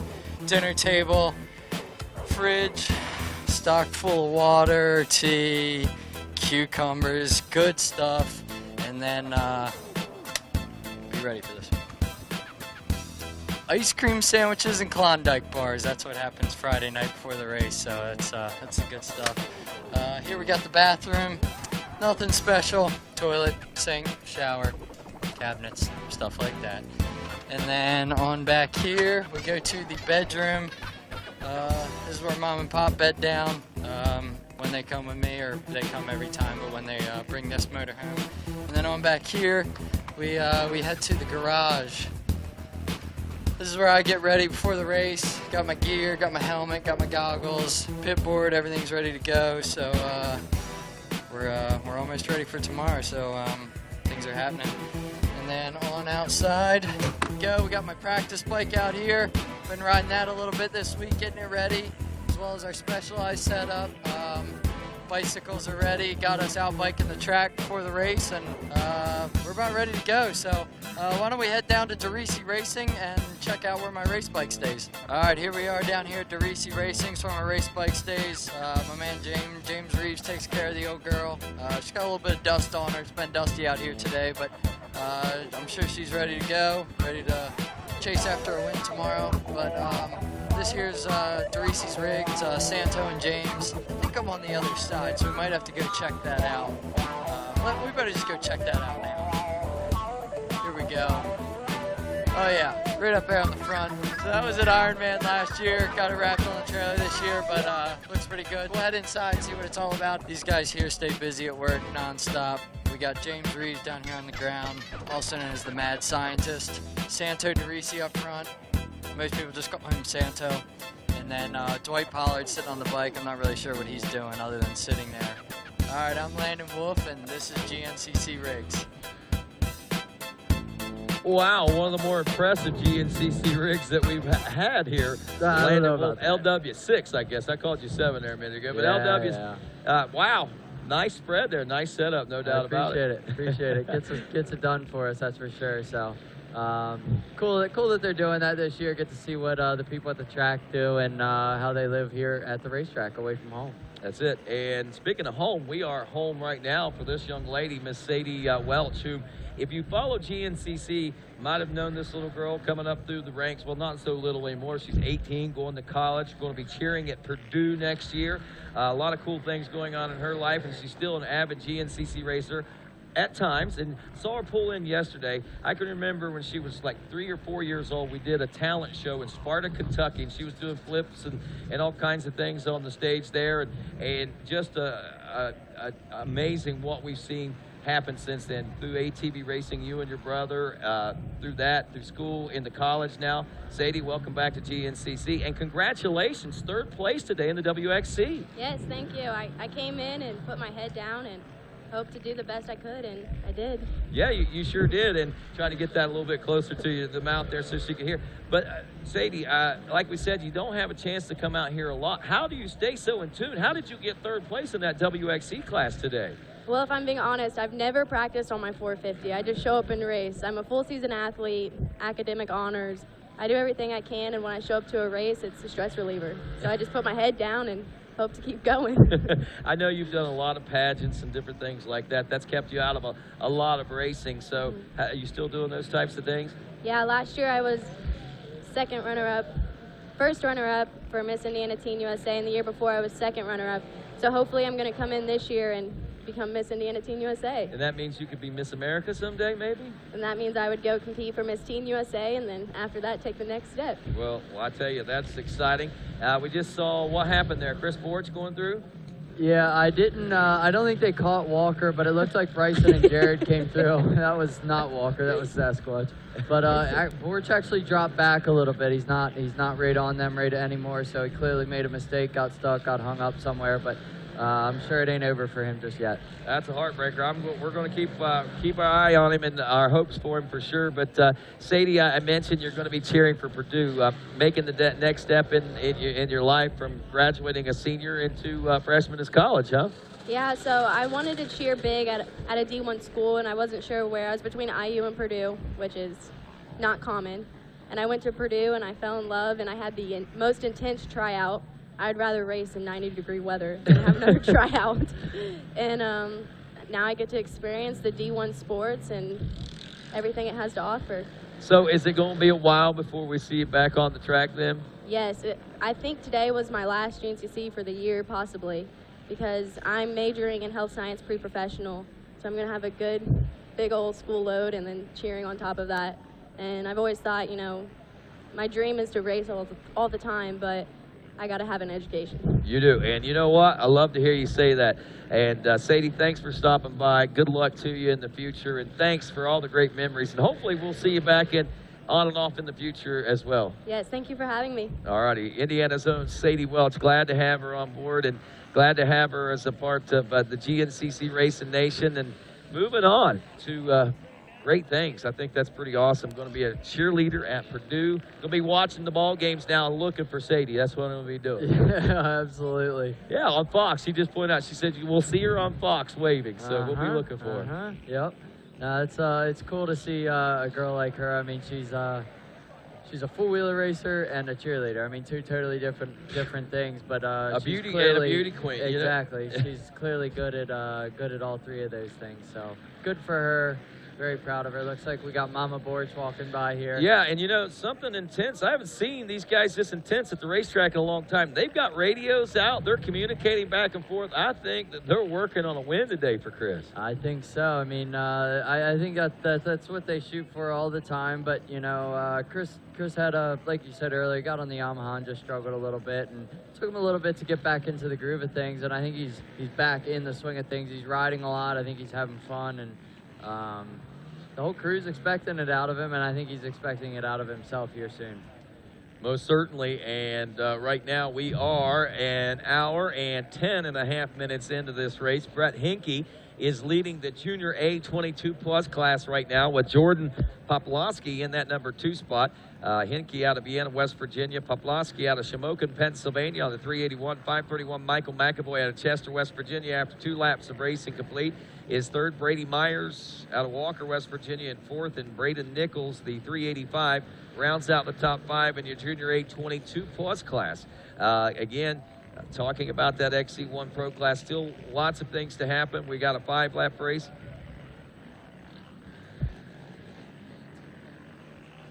All right, and of course, as we take a look at this wood section, you know, thinking about having to walk this track is really tough. The great thing about it is that we now allow pedal-assisted bikes, and those are kind of an electric bicycle, not fully electric, but they are so cool.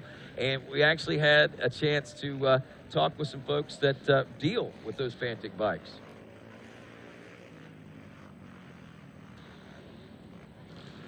Well, there we go. Landon, I know you know quite a bit about these bicycles yourself. You're a Specialized man yourself. Yeah, I know a good bit about them. I don't want to say we started it, but we kind of were the first ones to actually get a few of them about 2 years ago, maybe a year and a half anyway. And it's really taken off. I mean, there's a lot of bicycles out there, and it's funny because these days when you're out biking the track, there goes Sasquatch on a bike. What's up, dude? Hey, by the way, while Sasquatch makes his way by, even without the helmet or the face mask, he looks like it. We'll have GNCC will actually have Fantic bicycle racing at the John Penton and at upcoming, I believe, Snowshoe. Snowshoe, yeah. So I think they have 4 rounds or so, but that's exciting that they got that. Here we go. We're coming back out into the field section. Walker Fowler still out front. Bryson Neal has gone from the number 4 spot with a little bit of a gap into the number 2 spot right behind Walker. Jared McClure right behind him. And then, like I said, Chris actually fell back a little bit, but he can't be but, I don't know, maybe 6 seconds, 5-6 seconds back. So it's not over for him yet, but these guys are rolling out through these fields. Watching the action unfold here now. As we said, a little rain today and still not nearly enough. So I'm sure anybody that's sitting at home watching this that was planning on being here and said, I'm not going to X Factor, look at that forecast, kicking themselves in the tail. I have Ben Berger, who's out there racing this afternoon. He was, hey, Rodney, I hear it's going to rain. And I said, Ben, it's 50% chance, dude. It's 50% chance that it's not going to rain. Absolutely. Don't look at the negative end of it, man. And he says, you know, that's a great way to look at it. Seen Andrea out here earlier today. She had a little bit of a rough race in the WXC class this morning, but Ben's out here making things happen. We'll try to catch up with him and see where he's at here in a few moments. I think he's in the college class, if I'm not mistaken. Yeah, like I said, I mean, we got a very little bit of rain this morning, maybe for a half hour or so, and I don't know. The fields are a little dusty, yeah, but I'm pretty sure the woods are about as good a conditions as you're going to get. Probably perfect. Yeah, I mean, they already had a good moisture content in them anyway, and now with that little bit of extra added in on it, just prime. Now, asking you, we talk about the new venues, and this was a big topic of discussion at Camp Coker a few weeks ago about the routes and with it being a new trail. Are we seeing a lot of the routes being exposed? Probably not as much of an issue because there's not as many hills here. Not too bad. I mean, here in a few sections coming out of the creek, going into the creek, it gets pretty gnarly. But I was talking to a couple guys. They asked me how the track was, and it's a really fast track, but it's a good, fast, flowy track. Pretty smooth, not too rough, and good stuff. So at the finish line now, nearing that finish line, the number 1 Walker Fowler still out front, but he's still got his shadows back there as we check in right behind him. That is Bryson Neal, the Bidwell Bullet, if you will. And we also have McClure back there, Chris Borch. Let's see how they check in and what the actual deficits are. 2.8 seconds, which seems huge right now. As close as these guys have been, 0.4 of a second before and barely a second on lap 2. At the end of lap 3, 2.8 seconds seems huge, and that might be about as big a lead as Walker Fowler's had all day. Jared McClure back in the number 3 spot, 1.2 seconds back. Chris Borch, 5.5 seconds back now, and that it's only 5 seconds, and under normal circumstances, we'd be calling that nearly wheel to wheel, and we talk about how close it is, but as close as they've been, that's a gap now. Yeah, it sure is. But one thing to look at, I think Chris did have a little bit more of a gap than that back when I saw him in the woods. I could be wrong, but I think he's actually closing in. I mean, you look at him there. That's Chris there on the left side of your screen, and that's Walker there on your right. They're eating some dust, that's for sure. Wow. But look at the line choices. I mean, each rider just a hair over, staying out of that main frame of dust that's coming off the rear wheels of that rider in front of them. Yeah, it's funny. You get out into sections like these, and you would never think, but four-wheeler racers are actually looking at which way the wind's blowing because you want to get on the upper side of it so the dust is blown out of the way. But and then they jump into the woods here, and I tell you, this is a wooded section. I think they clear-cut it out a little bit since last year, and it is like a field section through those woods right there. I mean, it is some fast stuff. So anxious to see how close they are when they come out of there. Well, we'll certainly be keeping an eye on the action that is taking place here currently in that Vet A 30-plus class. After 2 laps of racing complete, our leaders due in about 13 minutes. This has been a barn burner every race, it seems like, for the Vet A class. A.J. Kuntz, Tom Kuntz, if you will, the 58 out front of Jeffrey Pickens by only 2 seconds, but 1 minute and 7 seconds back to Craig Bowman. the Marlboro man, Tom Muscala in 4th, and Dirk DeCesar, the 352, rounding out your top 5 in the Vet A class. A 2-second gap between Kuntz and Pickens right now in the Vet A class. That's another barn burner. As we pick the leaders back up out here in this open field section. Yep, here they come out into the field. Another thing to notice, Cole Richardson came through in the number 5 spot. Adam and Gill is chasing him down, and Josh Merritt is hanging in there. I mean, he is, I don't know, maybe 5 seconds, 8 seconds maybe behind Adam, and that's pretty much where he's been all day. So he's hanging strong, hanging tough. So, but like you say, here we got the leaders coming through. Walker's still hanging on. Bryson Neal giving him some heat, looking for that second win, not only of the season but of his career. Wow, what is going on with Josh today? This is a good, strong, solid ride for him. Not that he hasn't had him in the past, but I know, talking with him and seeing him earlier, he didn't seem as highly confident as normal. He seemed to be pretty relaxed, though. That could be playing in his favor today. Yeah, I think, I don't know, he may have had a little bit of a slow start to the year, but he's definitely coming around, and one heck of a race for him right now. And here they come through the 2-mile marker again. Bryson is applying good amount of pressure to Walker, and it looks like Chris has pretty much closed back in on Jared. And then we got Wesley Wolf coming through the finish line area, and then who is behind him? I bet it'd be Hunter Hart. Yep, there's Hunter Hart right behind Wesley, so he's going to have him on adjusted time. Well, Hart still in a top 10 overall position right now, is 8th place overall. He started out in what, like 5th or 6th or something like that. 5th, yeah. He was 5th. And he went to 6th. Now he's back to 8th. Still a very commendable ride, no doubt about it. We're not going to be looking for him to overall podium or anything at this particular point, but still holding on to a somewhat comfortable lead in that XC2 class. He turned a 26:41 lap time. If you look back to the second place position at Jay Shadron, a minute and 40 seconds back, he turned a 26:49. So really, Shadron's getting up there into that same pace that Hunter Hart's riding right now. But Hunter, there's our leaders out here in this open field section. Again, we're looking at first and second place. That's not the leader. That's Hunter Hart coming through, and Wesley Wolf just pulled in. Oh, that is first pits. in the XC2 then. That's first in XC2, and then that's Wesley Wolf. Hunter went by Wesley because Wesley had to pull into pits. Fun fact about Wesley. His parents are actually not here this weekend. Probably the first time in a long time that's happened. That's odd. His sister's graduating this tonight, I believe, so they had to stay home and go to her graduation. So my dad was actually down there pitting him and got him in and out. Now he is actually behind Hunter, but I'm sure he's going to be wanting to get around him. That's Greg Covert coming in and pitting. Now you see what I was saying there. A lot of people pitted there on the 3rd lap. Yeah. Did 3 laps and then 2 laps. All the leaders seemed to do 2 laps and 3 laps. Well, as far as pitting strategies, I don't know that it necessarily paid any dividends for anyone, but under certain circumstances, it very well could pay off for some folks. And it may have paid off more than what we realized, too, in some of those positions a little further back. Getting a little bit of drone footage there once again. Ian Howes, our AKA Woody. He does one heck of a job with that thing. Oh, he is amazing. Looks like he's chasing Hunter Hart and Wesley there again, I believe.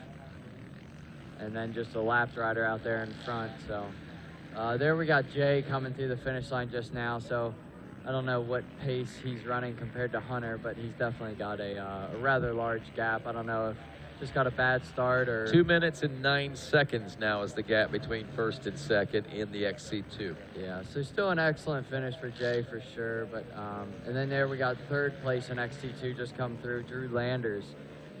Another solid ride. I believe he was up on the podium last weekend as well. So he's on his way to another one this weekend. Yep, nearly 21 seconds back of the second place ride right now. The one that he's got to watch out for is that 7:03 of Austin Abney. Abney was about 25 seconds behind him, but running 15th place overall, 4th in the class. Abney, the 7:03 out of Petersburg, Indiana, has checked in now and is looking about 24.5 seconds back. And as we check this beautiful Whitetail X-Factor or X-Factor Whitetails facility, holy cow, we'll be back with more and see if I can get it straight when we come back to GNCC Live.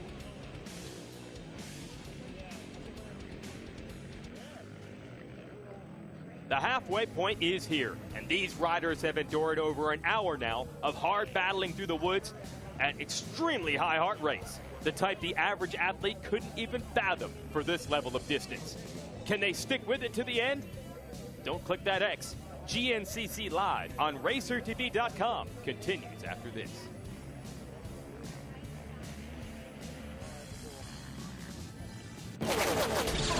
I'm a sore loser. I'm a sore loser. Losing is not an option for me. Be the best. The best? The best. You have to have the best equipment under the hood. That's why I only use Cometic products in my engines. Cometic gasket. Cometic gasket. Cometic gasket. Cometic gasket, a superior quality gasket For those of us who demand the highest level of performance. Whether you are looking for a 150 class or 600 class deer, X Factor Whitetails can suit your needs. We offer guided weapon of choice hunts for all groups of all sizes. From the time you arrive at our location, you'll get the 5-star service. We boast the capability of sleeping over 20 people comfortably.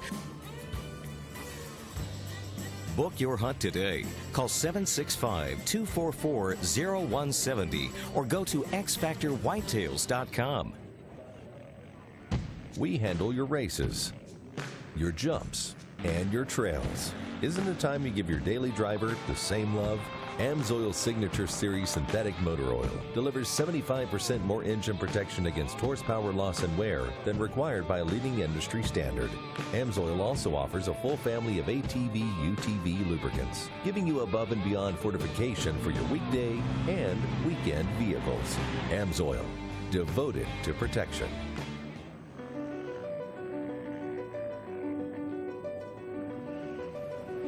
What is your passion? Hitting the perfect line, finding the perfect trail, routing the perfect adventure, or just living and breathing the moto life? Do you feel pride for a job well done after tackling a late night in the shop? Do you enjoy time spent with friends and family in the great outdoors? Spanning over 3 decades, one name has taken the lead for supplying the best powersport parts, accessories, and apparel to fuel your passion. One name that knows it goes beyond getting you the best prices, quickest shipping, or largest selection. One name that builds and innovates for our industry. One name that teaches, helps, and supports our fellow riders, racers, and organizations.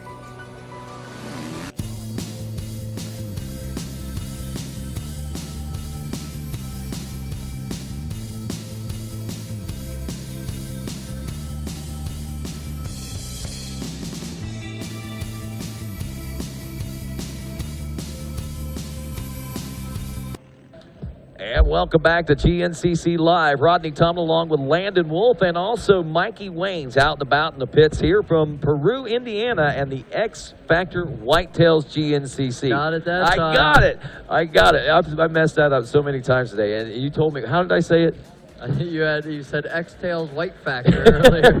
I don't know. I had all the right words, just in all the wrong order. But regardless, we're having a great time here. A year ago, we were under some very ugly, nasty, muddy conditions. This year, in their nearly perfect conditions, as we got a great race going. Walker Fowler now out in front of Bryson Neal, Jared McClure in the 3 spot, and Chris Borich, who was shadowing Walker Fowler for the biggest part of this race so far, back in the number 4 spot. We saw him at a little bit of a deficit back in the number 4 position. It looked like that gap was starting to open, maybe an issue had arisen, but when they came around to the finish line, Landon, they were only he was only 5 seconds off pace, which still seemed a little bit far back considering what the early part of this race looked like. But man, we're still looking at only about 10 seconds separating the top 4 riders right now. That's pretty impressive stuff. Yeah, I mean, I think we're going to have a knockdown drag-out right to the finish line. I do think that Chris is going to close in on them. Him and Jared are probably going to hook up right back to the front of the pack.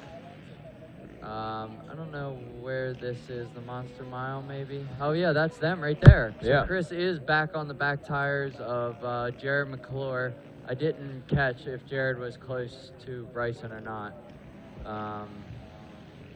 That'll be interesting to see for sure. And then we got, I don't know, maybe a minute back.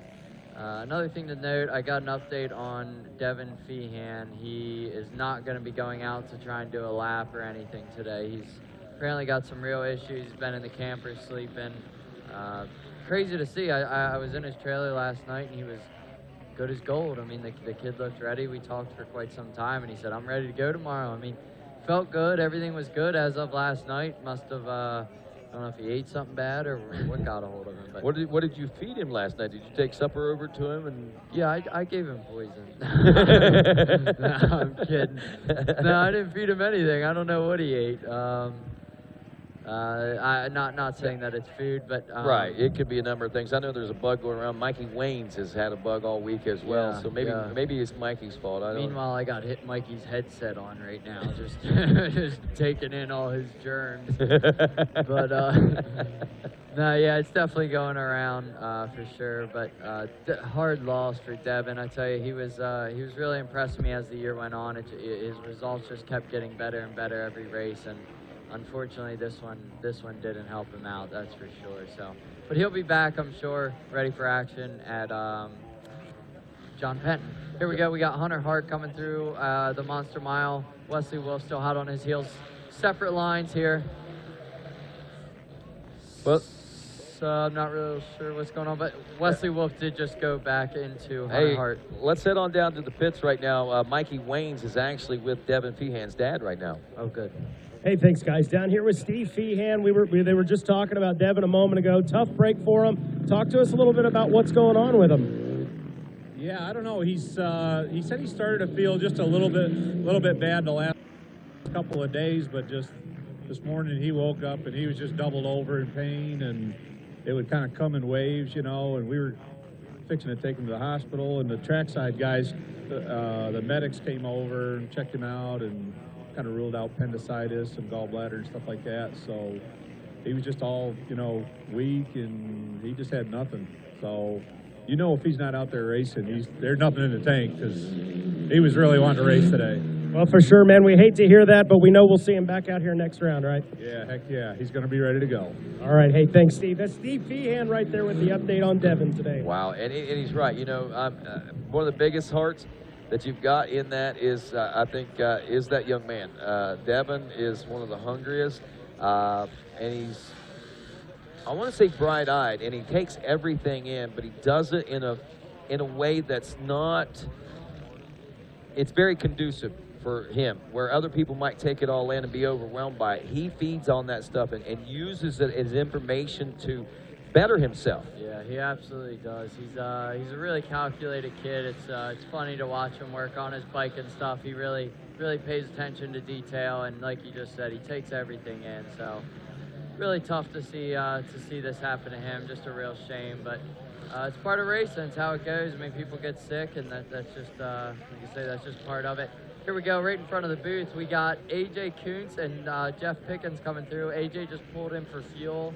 Let Jeff go by, but I imagine Jeff's going to pull in for fuel here in just a little bit. So good battle out of that Vet A class as of pretty much every other weekend. So 4 seconds separating those two right now as they finish up lap number 3. We got the senior A40 plus class due in here in a few moments. Mark Batson was leading that on the 636 out of LaSalle, Michigan.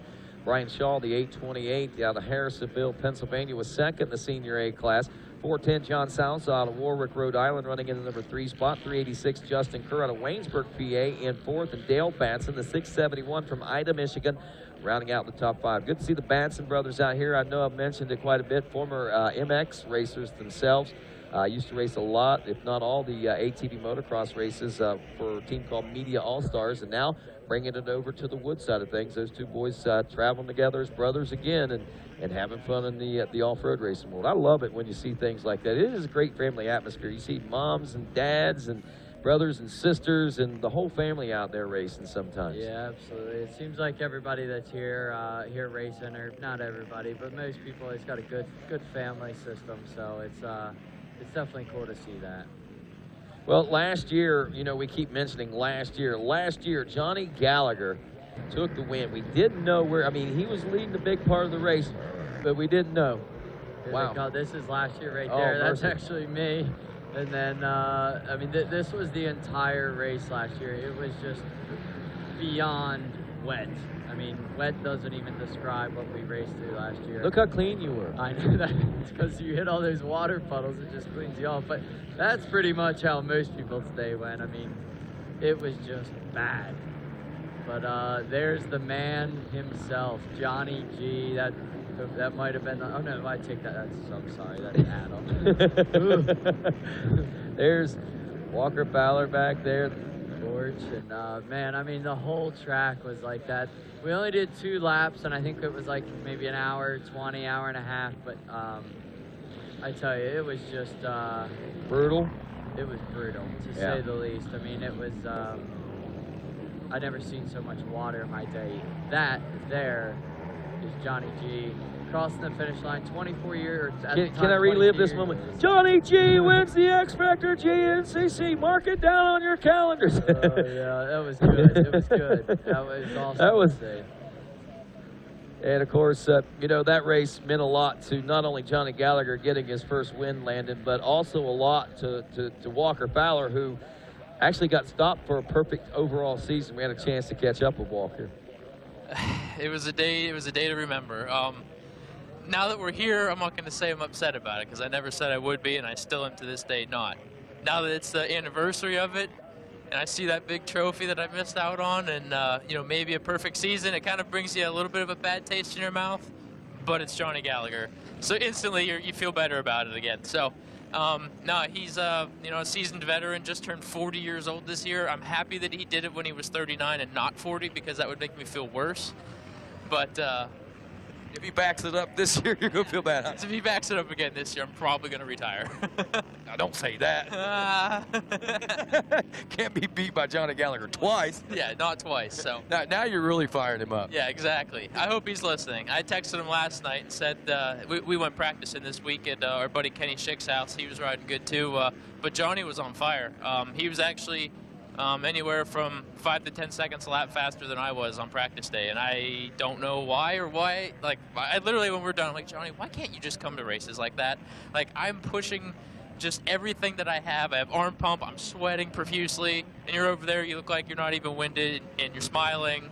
Like, where's this Johnny? He's like, I can't get a start. I'm like, well, I'm sure you well, remember last year, wasn't he like dead last off the start? Dead last because he ran Big John over on the starting line and had to apologize and pick him out of the mud real quick. I mean, I think years ago I definitely earned the moniker mud specialist. I used to podium and definitely have top fives almost every race when it was muddy. And the majority of my podiums over the years have come in the mud.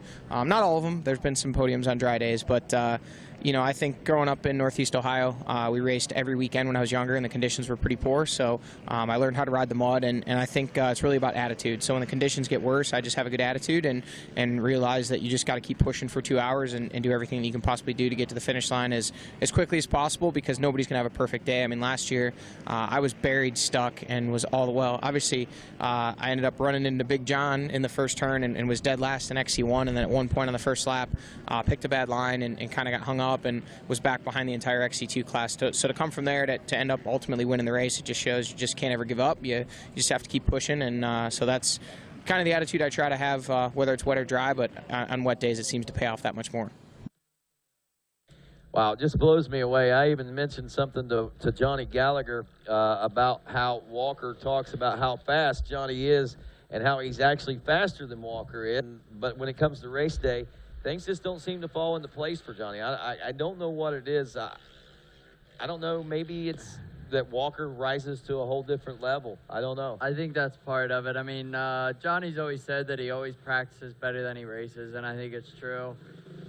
But at the same time, I also think that Walker practices a little bit slower than he races. He comes out here. I mean, I've practiced with Walker a million times, and he's always cheerful and having fun, like typical Walker. But you see him on race day, he's not here to have fun. He's here to win, you know. Yeah. So totally different riding style comes out for him, and he gets things done. He most certainly does, and he's getting it done today, even under the pressure of a 3-second gap now between he and Bryson Neal. Jared McClure still right there, and Chris Borich is closing that gap back up. We're still in the thick of this with a four-rider shootout, and Walker, again, in the best position to take the overall win, but, man, it's going to be a nail-biter, I think, for everybody, right down to the checker. Yeah, absolutely. I think that's the FMF PowerPoint there, or Wesley Wolf just coming through. Looks like he's put a good bit of a gap on Hunter there. Not real sure what happened there, but Wesley Wolf's definitely checked out on Hunter. probably going to try and put that minute back on him because they have a minute time adjustment or time difference between the two. So for Wesley to beat Hunter in the overall, he's got to beat him physically by at least 1 minute.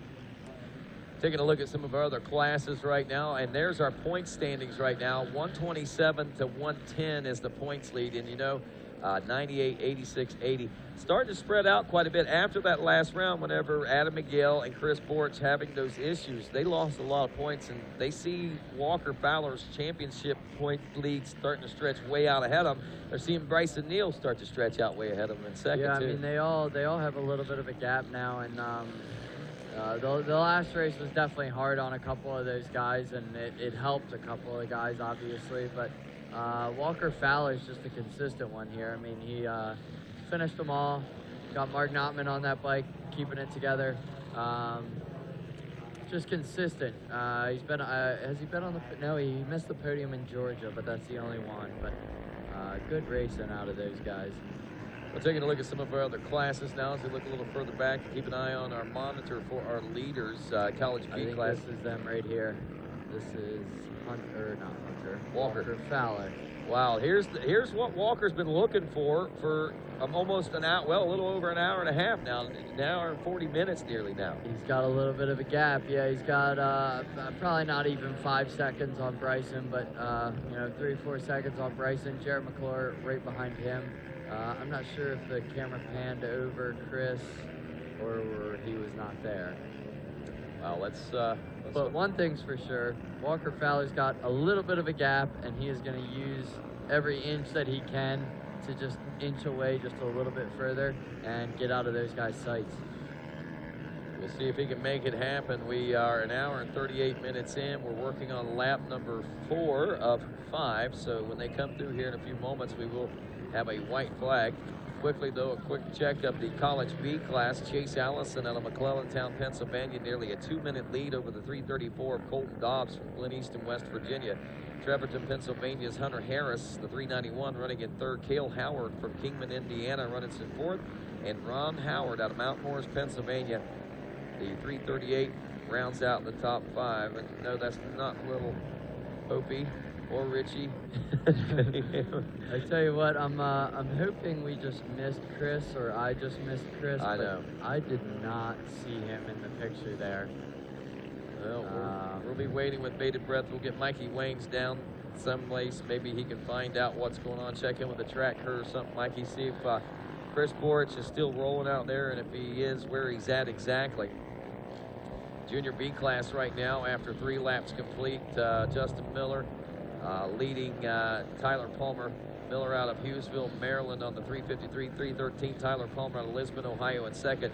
419, Emily Wise in third place out of Waynesburg, Pennsylvania. She got the hole shot, monumental hole shot in that one today, I thought.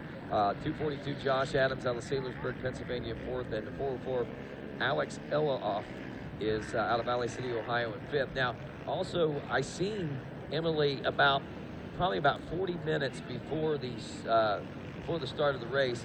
She was actually sitting in line on her quad to go to the starting line, and she was in full street clothes.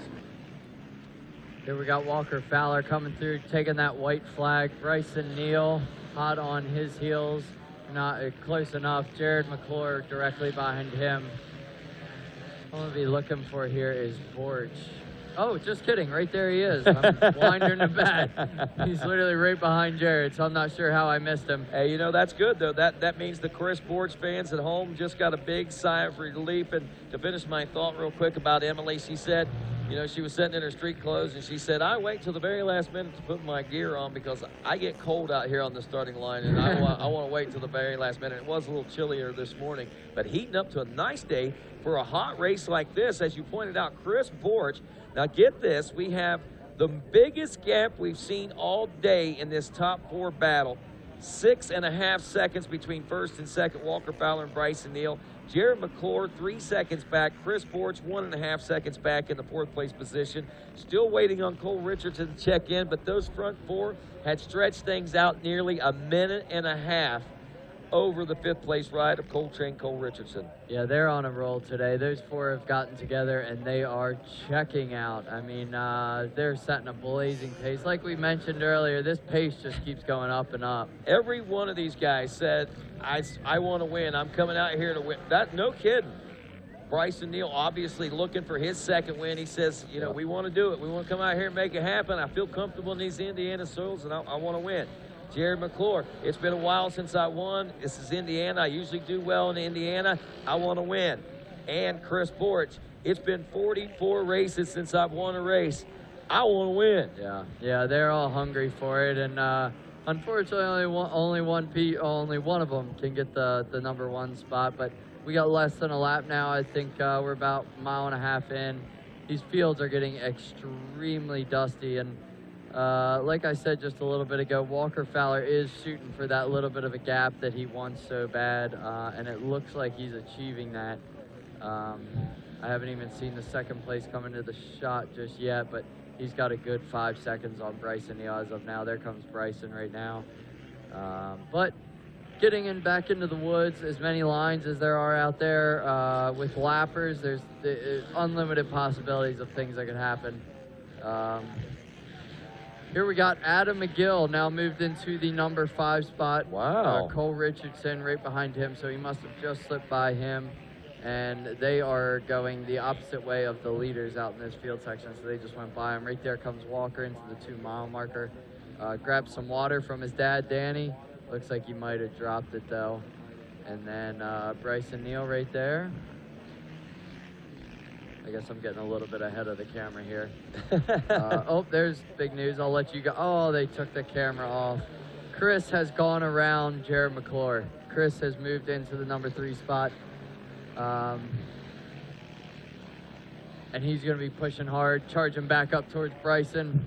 It's going to make for good race. And I know Chris is hungry, so. But then, like I said, we saw Adam come through in front of Cole. Cole's right behind him. Josh Merritt hanging in there still. Drops a little bit back, but he's not too far. And you know, something must have happened to Cole, though, when you look at the big picture. That gap was 1 minute and 40 seconds. We see it at 2 minutes and 15 seconds. Cole turned a 26:08 lap time, or excuse me, 26:21 lap time, and a 26. Where are we at? No, Adam McGill turned a 26:08, a 26:21 for Cole. So Cole did obviously drop off quite a bit. That gap opened up, and that allowed for Adam to not only gap him, but get ahead of him now and start to stretch things out. I know that Cole had a really big get-off a couple of weeks ago at that last round of racing, and he was coming into this one pretty fired up. I mean, actually, I think a fire was kind of lit under his tail. I'm kind of surprised that he's not up there battling with those front 4. Yeah, he had he went and raced 2 locals last weekend, had a rough go of it. Actually wasn't able to finish either one just because of bike problems. And I talked to him yesterday, and he said, I feel good. I'm ready to go get him. And I did expect him expect to see him up there today, but a little bit of a bad start, a little bit of dust, a couple mistakes here and there, that'll do it to you. That's how it all starts. Well, we're in the pits right now. We got some riders that are going to be going for a pit stop. Hunter Hart is one of those, it looks like. Or at least somebody from Hunter Hart's pits, they're going to be pit stopping somebody. Yeah. So looks like Hunter did pit on lap 2, but there, like you were saying, comes the issue. He pitted on lap 2 and couldn't quite make it 3 laps after that, apparently. Well, and why not? The safety zone. Give yourself that safety net. I mean, he did have, well over a minute lead at the last check over second place position in the XC2 program. 2 minutes and 9 seconds over Jay Shadron at the end of the last race. So he can afford a little bit of time right now, I think. So better safe than sorry. Yeah, I mean, one position in the overall isn't going to really change anything for Hunter. It's the XC2 wins that he really needs to concentrate on, and getting a little bit of fuel and making sure he makes it to that finish line is definitely the right decision for him. Wow, look how hard packed that soil is getting out there in those fields. Looks like a dirt track it out does. there, like a NASCAR. Well, I guess we had dirt racing last night down the street, circle track racing, sprint cars or something like that. It's starting to look like that here. So. Well, that's that good Indiana soil. It's kind of like that Ohio soil. It's a good loamy soil, but it's got a good clay base in it. And once it packs, it's tight. it becomes asphalt tight. It'll leave black marks on the dirt. Yeah, it sure will. It's great soil to race in. I mean, out here in Indiana, we got two GNCCs out here in Indiana, and in my opinion, they're two of the best GNCCs on the circuit. And we got a lot of great tracks, but something about that Indiana soil just everybody seems to love and makes for a good racetrack. Well, I tell you, this is a great state. There's no doubt. The IXCR has got a great racing series here, and they've got plenty of great terrain to choose from. And just glad to have the Indiana Cross Country Racing on hand with us here for 2018. They've been a co-sanctioning partner now for nearly 10 years, believe it or not. That's a decade. Yeah, it's a long time. That is a long time. We've been at this for a little over 4 decades in GNCC racing, and to see the leaps and bounds at which IXCR is growing at right now is pretty impressive stuff.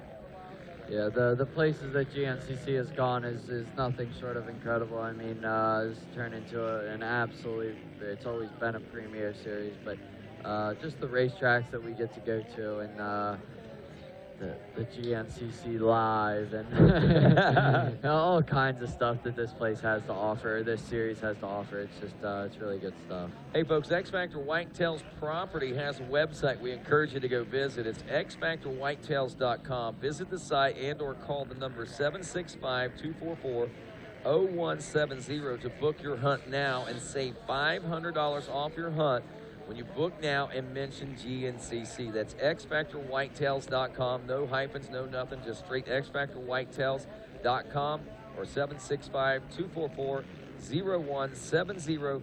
Book your hunt now and save $500 off your hunt when you book now and mention GNCC.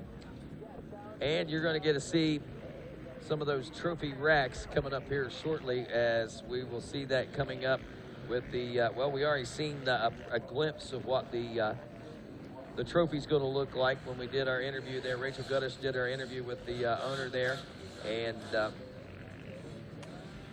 I imagine now Walker is thinking big rack, big rack, big rack. He got robbed from that trophy. I shouldn't say robbed, but he got that big trophy taken away from him last year, and I'm sure.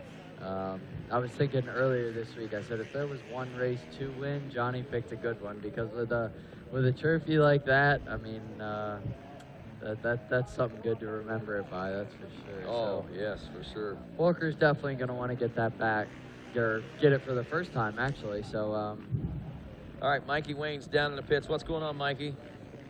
Hey, thanks, Rodney. Just want to let you guys know I'm pretty much wrapped up here down in the pits. Kind of a quiet day. I'm going to head down with my losing voice I've got going on today. I'm going to head down to the finish line and see if Walker Fowler can't capture that big buck rack.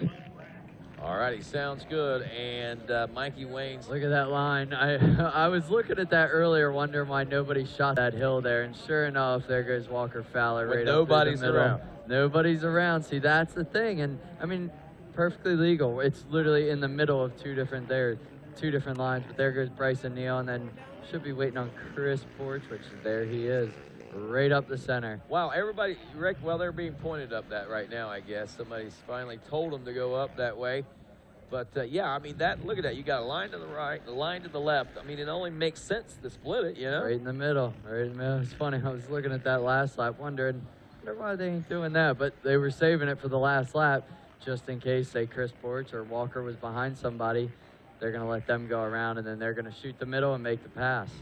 Funny how they all had the same thing in mind, huh? Yeah, absolutely. That's the beauty of being able to walk these tracks a day earlier than in the past, and using those Fantic bicycles you were talking about earlier. That gives, and I think it's made the racing a little more exciting this year, honestly.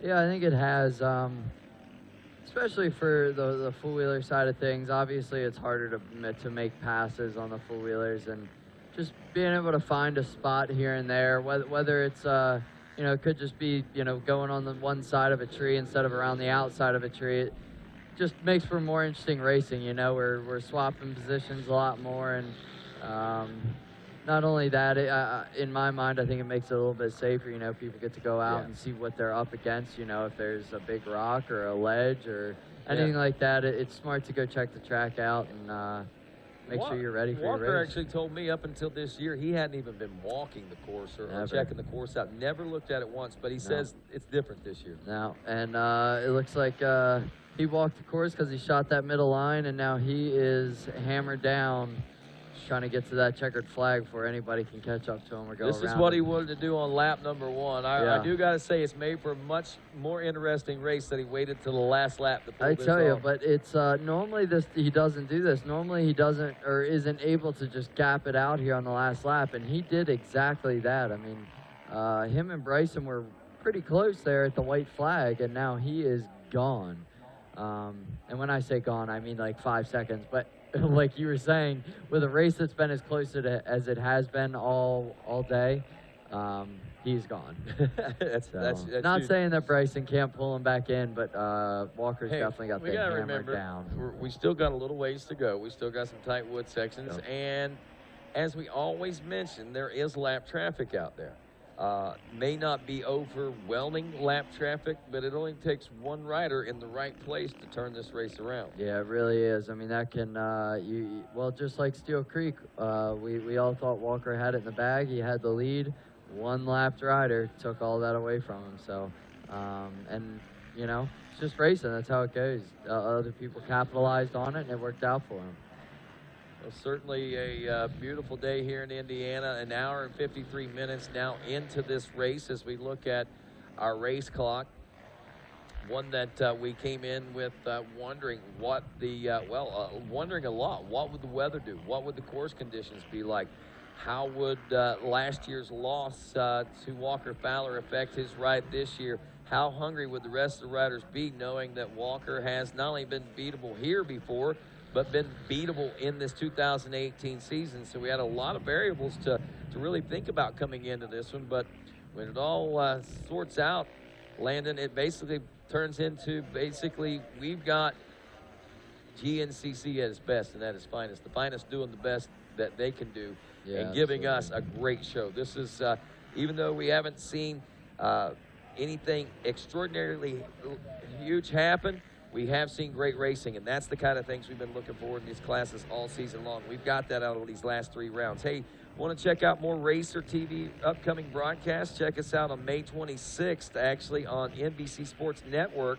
That is the weekend of John Penton GNCC. We'll be with the GNCC Steel Creek May 26th and 7th. We will be live here on RacerTV.com from Millfield, Ohio. June 3rd, the Camp Coker on NBC Sports Network. And June 9th through 10th, we'll be at the Tomahawk in Alpine, New York, here on RacerTV.com. And, of course, with that coming up, you know, we know that end of June is coming soon. And the end of June means Snowshoe GNCC. And Snowshoe GNCC means golf tournament. The Snowshoe Golf Tournament returns June 22nd. It's the ISDE fundraiser where folks all join together. If you got a team, bring them together. If you're an individual, we still want you to play. I think it's $100 per person, if I'm not mistaken. And all the proceeds go to the ISDE to help get them the funds that they need to get their equipment over there, fund them in making their journey over there. At the same time, just it benefits a whole lot. And on top of that, it's a whole lot of fun. Yeah, that's what I've heard. I've never actually done it, but everybody I've heard that's done it says it's a complete blast. So, and I'm sure Snowshoe has a state-of-the-art golf course. Oh, they do. Well. Oh man, it's one of the best. I mean, there's no doubt. And as we have heard folks heard the stories from the previous golf tournaments, I think that this year is going to be just as exciting, if not more exciting. Yeah, so here we wait at the FMF PowerPoint Hill. Should be their last time through here. Well, 10 minutes from now, we're going to know, Landon, who and how this thing's all panning out. We're going to get a glimpse of it here at the FMF PowerPoint. How far ahead has Walker Fowler been able to stretch it out? 6.5 seconds at the finish line. Could be as much as 10 seconds now. We'll try to put a clock on it to give you an idea. Jared McClure about 3 seconds back in third. Actually, I think Chris had gotten around him. He was 1.5 seconds behind him and has gotten around McClure, at least had. And that meant that Bryson Neal might be next on the chopping block, and he might get the Borch in the second place position. And then Chris Borch going to try to put the Borch on Walker Fowler. We've got a little ways to go before we see them again, a little bit of time. Who knows what these couple miles could bring us? Yeah, like you said, it's you can't count anything out at this point. There's Wesley Wolf coming through the Monster Mile, but one lapper, whether it's together with other people or how it is, but it's possible. They one lapper could get stuck right in front of Walker, and it could be all over for him. So, well, if you remember Still Creek, how quickly things turned around there. Lapper did exactly within that. the blink of an eye. And Adam McGill was able to take the win there, getting around both Cole Richardson and Walker Fowler in that instance. So, and we'd actually seen a big gap open up between second and third back to Adam McGill. So he benefited hugely and was able to capitalize and take it home to the checkers. And I'm not saying that's the same thing's going to happen here today, but we're just saying that there's a lot of possibilities looming out there. And because Walker Fowler's out front, don't give him the W just yet. Yep, it ain't over until it's over. It's going to be a good finish. I expect that Chris is putting the hammer down, Bryson's putting the hammer down, Jared's putting the hammer down. They're kind of the ones in jeopardy. Walker Fowler, he's just trying to ride smooth, get to the finish line at this point. And what a heck of a day for him, though. I mean, this certainly isn't what he's used to, and not what he likes to do either. But ended up being a good race for everybody, good race to watch. All right, let's run down real quick and keep an eye on this. If you see him, let me know. But let's give you the top 20 rundown, starting with the 20th place overall. Our top riding, one of our top riding amateurs today, the 20th place is 714 of Ronnie Rush from that College A class, 11 seconds back in second place of that class. Kenny Schick, the 191 XC2 Pro-Am rider, 19th. Matthew Blankenship, leader of the College A class, is 18th. 17th, Ben Kowalewski. 16th, John Galata. Greg Cobra in 15th, the board, the number 12. Drew Landers is the 18 and 14th. 13th is Austin Abney. Neil and Borch. Was that Jared? Walker came through, and then Neil and Borch, 1 and 2, or so 2 Walker, and 3. Walker's got a big gap Yes. on him, but I could have sworn that might have been Jared in front of Neil, unless he was wearing neon green gear just like Jared is. So I don't want to promise that to you, but I know there was 3 right in a row. Neil was in front of Borch, but Borch is right on his bumper, and that like I said, that could have been a lapper, but he was wearing the same color gear as Jared, and I haven't seen Jared come in after that. So I'd say you may be close to right there, young one. And right now, we'll know for sure in about 6.5 minutes is when our leaders are expected in. We're just now approaching that 2-hour mark, 1 hour, 59 minutes, and 39 seconds.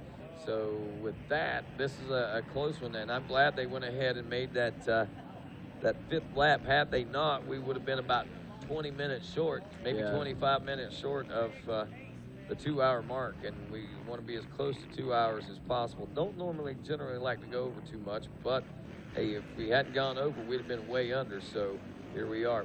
Hey, we got micro racing coming up, micro motorcycle 50cc's and micro ATV 50cc's coming up here this afternoon. We'll, I think, wave the green flag on those little guys here around 4:30 or so. We'll have some podium presentations coming up here following today's racing action, and Mikey Waynes will be taking us through that. And we'll be back again tomorrow for you folks on RacerTV.com, watching via live stream and also through Facebook. We'll have the 2-wheel action coming up tomorrow. We'll go live somewhere about 1 o'clock, and all things go well, we'll go racing right there shortly after 1 o'clock and resume the X Factor Whitetails GNCC. You're getting good now. You're set right? for tomorrow. This is kind of my practice day on things like this sometimes. I hate to say it like that because it's some of the better racing sometimes too. Not all the time. I mean, that's the beauty of this. I mean, it's hard. You know, sometimes somebody will ask me, which was better, ATV day or motorcycle day? And man, they both have equally as exciting things going on. You know? I mean, there for a while when Walker was killing everybody, it was, you know, it was a no-brainer, especially whenever you had Caleb and Thad going at it. But now that you got all this going on both 2 wheels and 4 wheels, I mean, if you're home, you can't get away from the computer, and if you're here at the racetrack, you can't get away from your spectator point. You want to be here to watch it all. Yeah, I mean, it's good racing Saturday and Sunday, especially here recently on the quad, like you were saying. I mean, Walker's been having to put up a real good fight. He's definitely been pretty dominant this year, but a lot of guys are putting pressure on him, as we've seen today, and then definitely on the bike side of things. I mean, you can't really ask for a closer battle than Caleb and Thad are giving us, that's for sure. So, especially that race last weekend, I watched that on my way home, and man, I mean, those guys killed each other. I know. I don't know how. I do not know how they ride at that level. I don't know how you guys ride at 2 hours at the level you ride at. Because ATV is a lot more physically demanding than a two-wheel motorcycle. Yeah, it definitely is. But, yeah, that's why they make them go 3 hours. And all right, Walker Fowler on his way to the 9-mile marker right now as he continues to have a comfortable lead here on the final lap. Now he's doing the Walker. The Walker's, he's just cruising in at this point, I'm sure. 8.5 means he's pretty much just got field sections left, this big field section you're looking at right now. And he loves those, doesn't he? Oh, he does. He does. I mean, Walker's a very, very well-rounded person. They're well-rounded, well, person too, but rider especially. And he's good in all conditions. That's what we always say. It's what makes a true champion. You're good in the mud. You're good in the dust. You're good in the rock. You're good in the real good dirt. And yeah, that's why Walker's now, what, a 3-time champion? On 4, yeah. So, yeah, like there's Walker right there, actually. So he's coming through the 9-mile marker right now, and once he pops out of this tiny little wooded area, he's got all field sections all the way to the finish. Man, and it's all Walker, all by himself. Thankfully for us, from a spectator standpoint, we did have the chance to see through the first mainly 4.5 laps of racing, a very nose-to-tail tight wheel-to-wheel battle, and Walker finally able to stretch it out in this last half a lap or so, and I'm sure he's got to be feeling pretty good about this redemption, getting that win here at Peru at the X Factor Whitetails GNCC, the only one that eluded him in 2017, and he gets to take home that big monster whitetail X Factor rack. And that is an X Factor. I don't know what they feed the deer up here, what the bloodline is, but man, there are some huge deer here. And again, book your next one. Here's the battle for second. That is Jared McClure out front. Yeah, it is. It has to be. Jared McClure in second. Chris Borch hot on his heels. So Chris has now gone around Bryson as well. And we got ourselves a drag race to the finish line. Well, who's it going to be? Jared McClure, the Sneaky Snake, or Mr. Borch? Well, I tell you, Jared is in a great position, but he knows Chris Borch. He knows the Borch is looming back there, and he knows that these last few turns could turn out to be not in his favor as we roll, but he also knows keep the hammer down, keep pushing, and maybe Chris will not get around me. And right now, Chris really struggling to make that happen as the Snake is rising to the occasion here in the closing and waning moments of this second annual X Factor Whitetails GNCC. Yeah, gosh, this is going to be exciting to see them pop through the finish line. Pretty sure we're going to have Walker Fowler coming through in the #1 spot, but Jared and Chris were both able to get around Bryson there on the last lap, and we are having a drag race to the finish. Hey guys, not to interrupt you, but I'm gonna. Mark Notman was over here at the finish line awaiting Walker Fowler, threw the pit board down, took off running toward this back section. I don't know if anything's going on, not really sure exactly, but seemed to have some pep in his step as he headed out. That could be that 3 laps you were talking about, running 2 laps and pitting. I got to step out here and look down through here. Who's leading? Yeah, if that's the case, now I don't know. We can speculate all we want at this particular point, but right now we wait with bated breath to find out what's going on. Is it an issue with Walker? Is it an issue with another one of his riders out on the track right now? We do not know. All we do know is that something's going on for Mark Notman, and that could translate into something huge as far as this XC1 class is concerned. Yeah, the fact that Mark took off running, that definitely is good news. There comes Jared through the finish line. What? Oh, there's Walker right there. There is Walker Look Fowler. at Jared. He's pushing his bike There to the it finish is. line. And Jared McClure takes the win. Wow. Wow, look What at this. a Jared finish. McClure, get this, 0.4 of a second, only took the win away from Walker Fowler. He nearly Holy won, cow. pushing it across the finish line. Wow, that's the X factor right there, my friends. That is 0.4 of a second. Here's the official results. Jared McClure, let's watch that on replay. Dan, get that back up, my friend. See how close that was. Walker was pushing that bike across the finish line. Jared McClure coming through those final turns, 0.457 is what the clock is telling us on the E-score right now. Wow, what an amazing finish right there. Jared McClure stealing that one away. That's why Mark Notman was running. And if he'd been a half second faster, they might have won this one in the end. Walker Fowler talking with Big John right now. Don't know what the issue. I know that I'm sure that Walker is, wow, probably pretty excited to at least come through that close right there. Chris Borich coming through in the number 3 spot. He was less than a second. Listen to this. The top 3 were 1.3 seconds from first to third. 1.3 seconds first to third at the finish line. Checkers. And Walker pushed it across. The only thing, looks like Walker's definitely a little upset. The only thing that may come into play here, I'm not so sure, could be completely wrong, but I'm not so sure that he's able to have help while pushing. That's the issue. Walker, he has to do it by himself over the finish line. He can have help up to the finish line. At the finish line, that right there is a whole different story. And the way Walker Fowler is looking, it almost looks like, and I didn't want to say anything. I thought they were pushing him, but it looks like maybe they might have said something. There to you him go. about How it. about that guy right there, Mr. Jared McClure? First win of the year, first win in quite a while. Nearly 2 years now. Yeah, quite a while. So that's exciting. Yeah, look, now they're looking at the fuel there, like, or maybe they're not. It looks like they might be. Yeah. But it could have been that fuel situation that we talked about earlier on in the race. Did they fuel too early? I was kind of wondering that. Honestly, I had to think that if they weren't fueling too early, like we've seen some of the others do, a second pit stop might have been what they should have gone for. And if that's the case, if it's a fuel issue for Walker Fowler, which I'm going to guess that's probably what it was, I'm sure they're thinking the same thing at this particular point. But I know Walker's got to be pretty upset, obviously, seeing him walk away from the finish line like that. He might have got some bad news. Yeah, there. but body English didn't look good.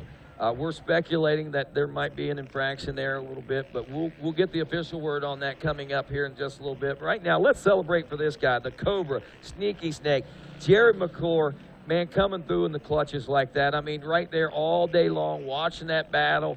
What a race for wow. And let's take note. After the white flag coming through this field section, he was actually in 4th and had a little bit of room in between him and 3rd place. So he came from 4th at the 2-mile marker of the last lap to win the race. Well, I hope we get a replay of that finish there just a few moments ago. The official time, 0.4 of a second between those two, 0.457. And seeing Jared thread that needle like that, I mean, that was... He literally was dodging people there. Yeah. Squeezed by through the finish line. And again, we're in question as to if there is an infraction there. Like we said, the body English might be indicating that from Walker Fowler. And he might have thought he won, too. So, you know, I don't know. It's very possible. I don't know. I mean, Jared definitely snuck by him there in the last corner and crossed the line in first. So what a ride for him. I mean, that's exciting. What a great deal. So McClure, Fowler, Borich, this is what the unofficial results right now. 1, 2, and 3. Bryson Neal in 4th, Adam McGill in 5th, Cole Richardson 6th. That is the only riders that have checked in with 5 laps complete. We have been over 5 minutes now since the checker flag flown. Yeah. That tells you how fast these guys. I'm not going to say that tells you that the track was critically grueling. I mean, it was challenging. That tells you how fast those front runners were going out there. There's no doubt. Yeah, there's Chris Borch standing there, probably kicking himself, wishing he would have went by there on the field section. You know, he wanted that. You could tell by looking at him. Their win is on the horizon. Yeah, there is a win. There is a win very close on the horizon for Chris Borch. And by the way, I want to say congratulations. We talked about Chris. He and his wife are going to be having a baby. He tells it a little girl. Yep. Little baby girl. How exciting. How exciting for him. There's Kevin Cunningham, won the morning overall. He is actually having a kid as well, a little boy. So, wow. Kids all around. Kids all around. I mean, we see it in all the ATV racing, it seems like, going on this year. Chad Weenan and Joel Hendrick are both expecting on the ATV motocross side, or their wives are. There we see the Neal crew hanging out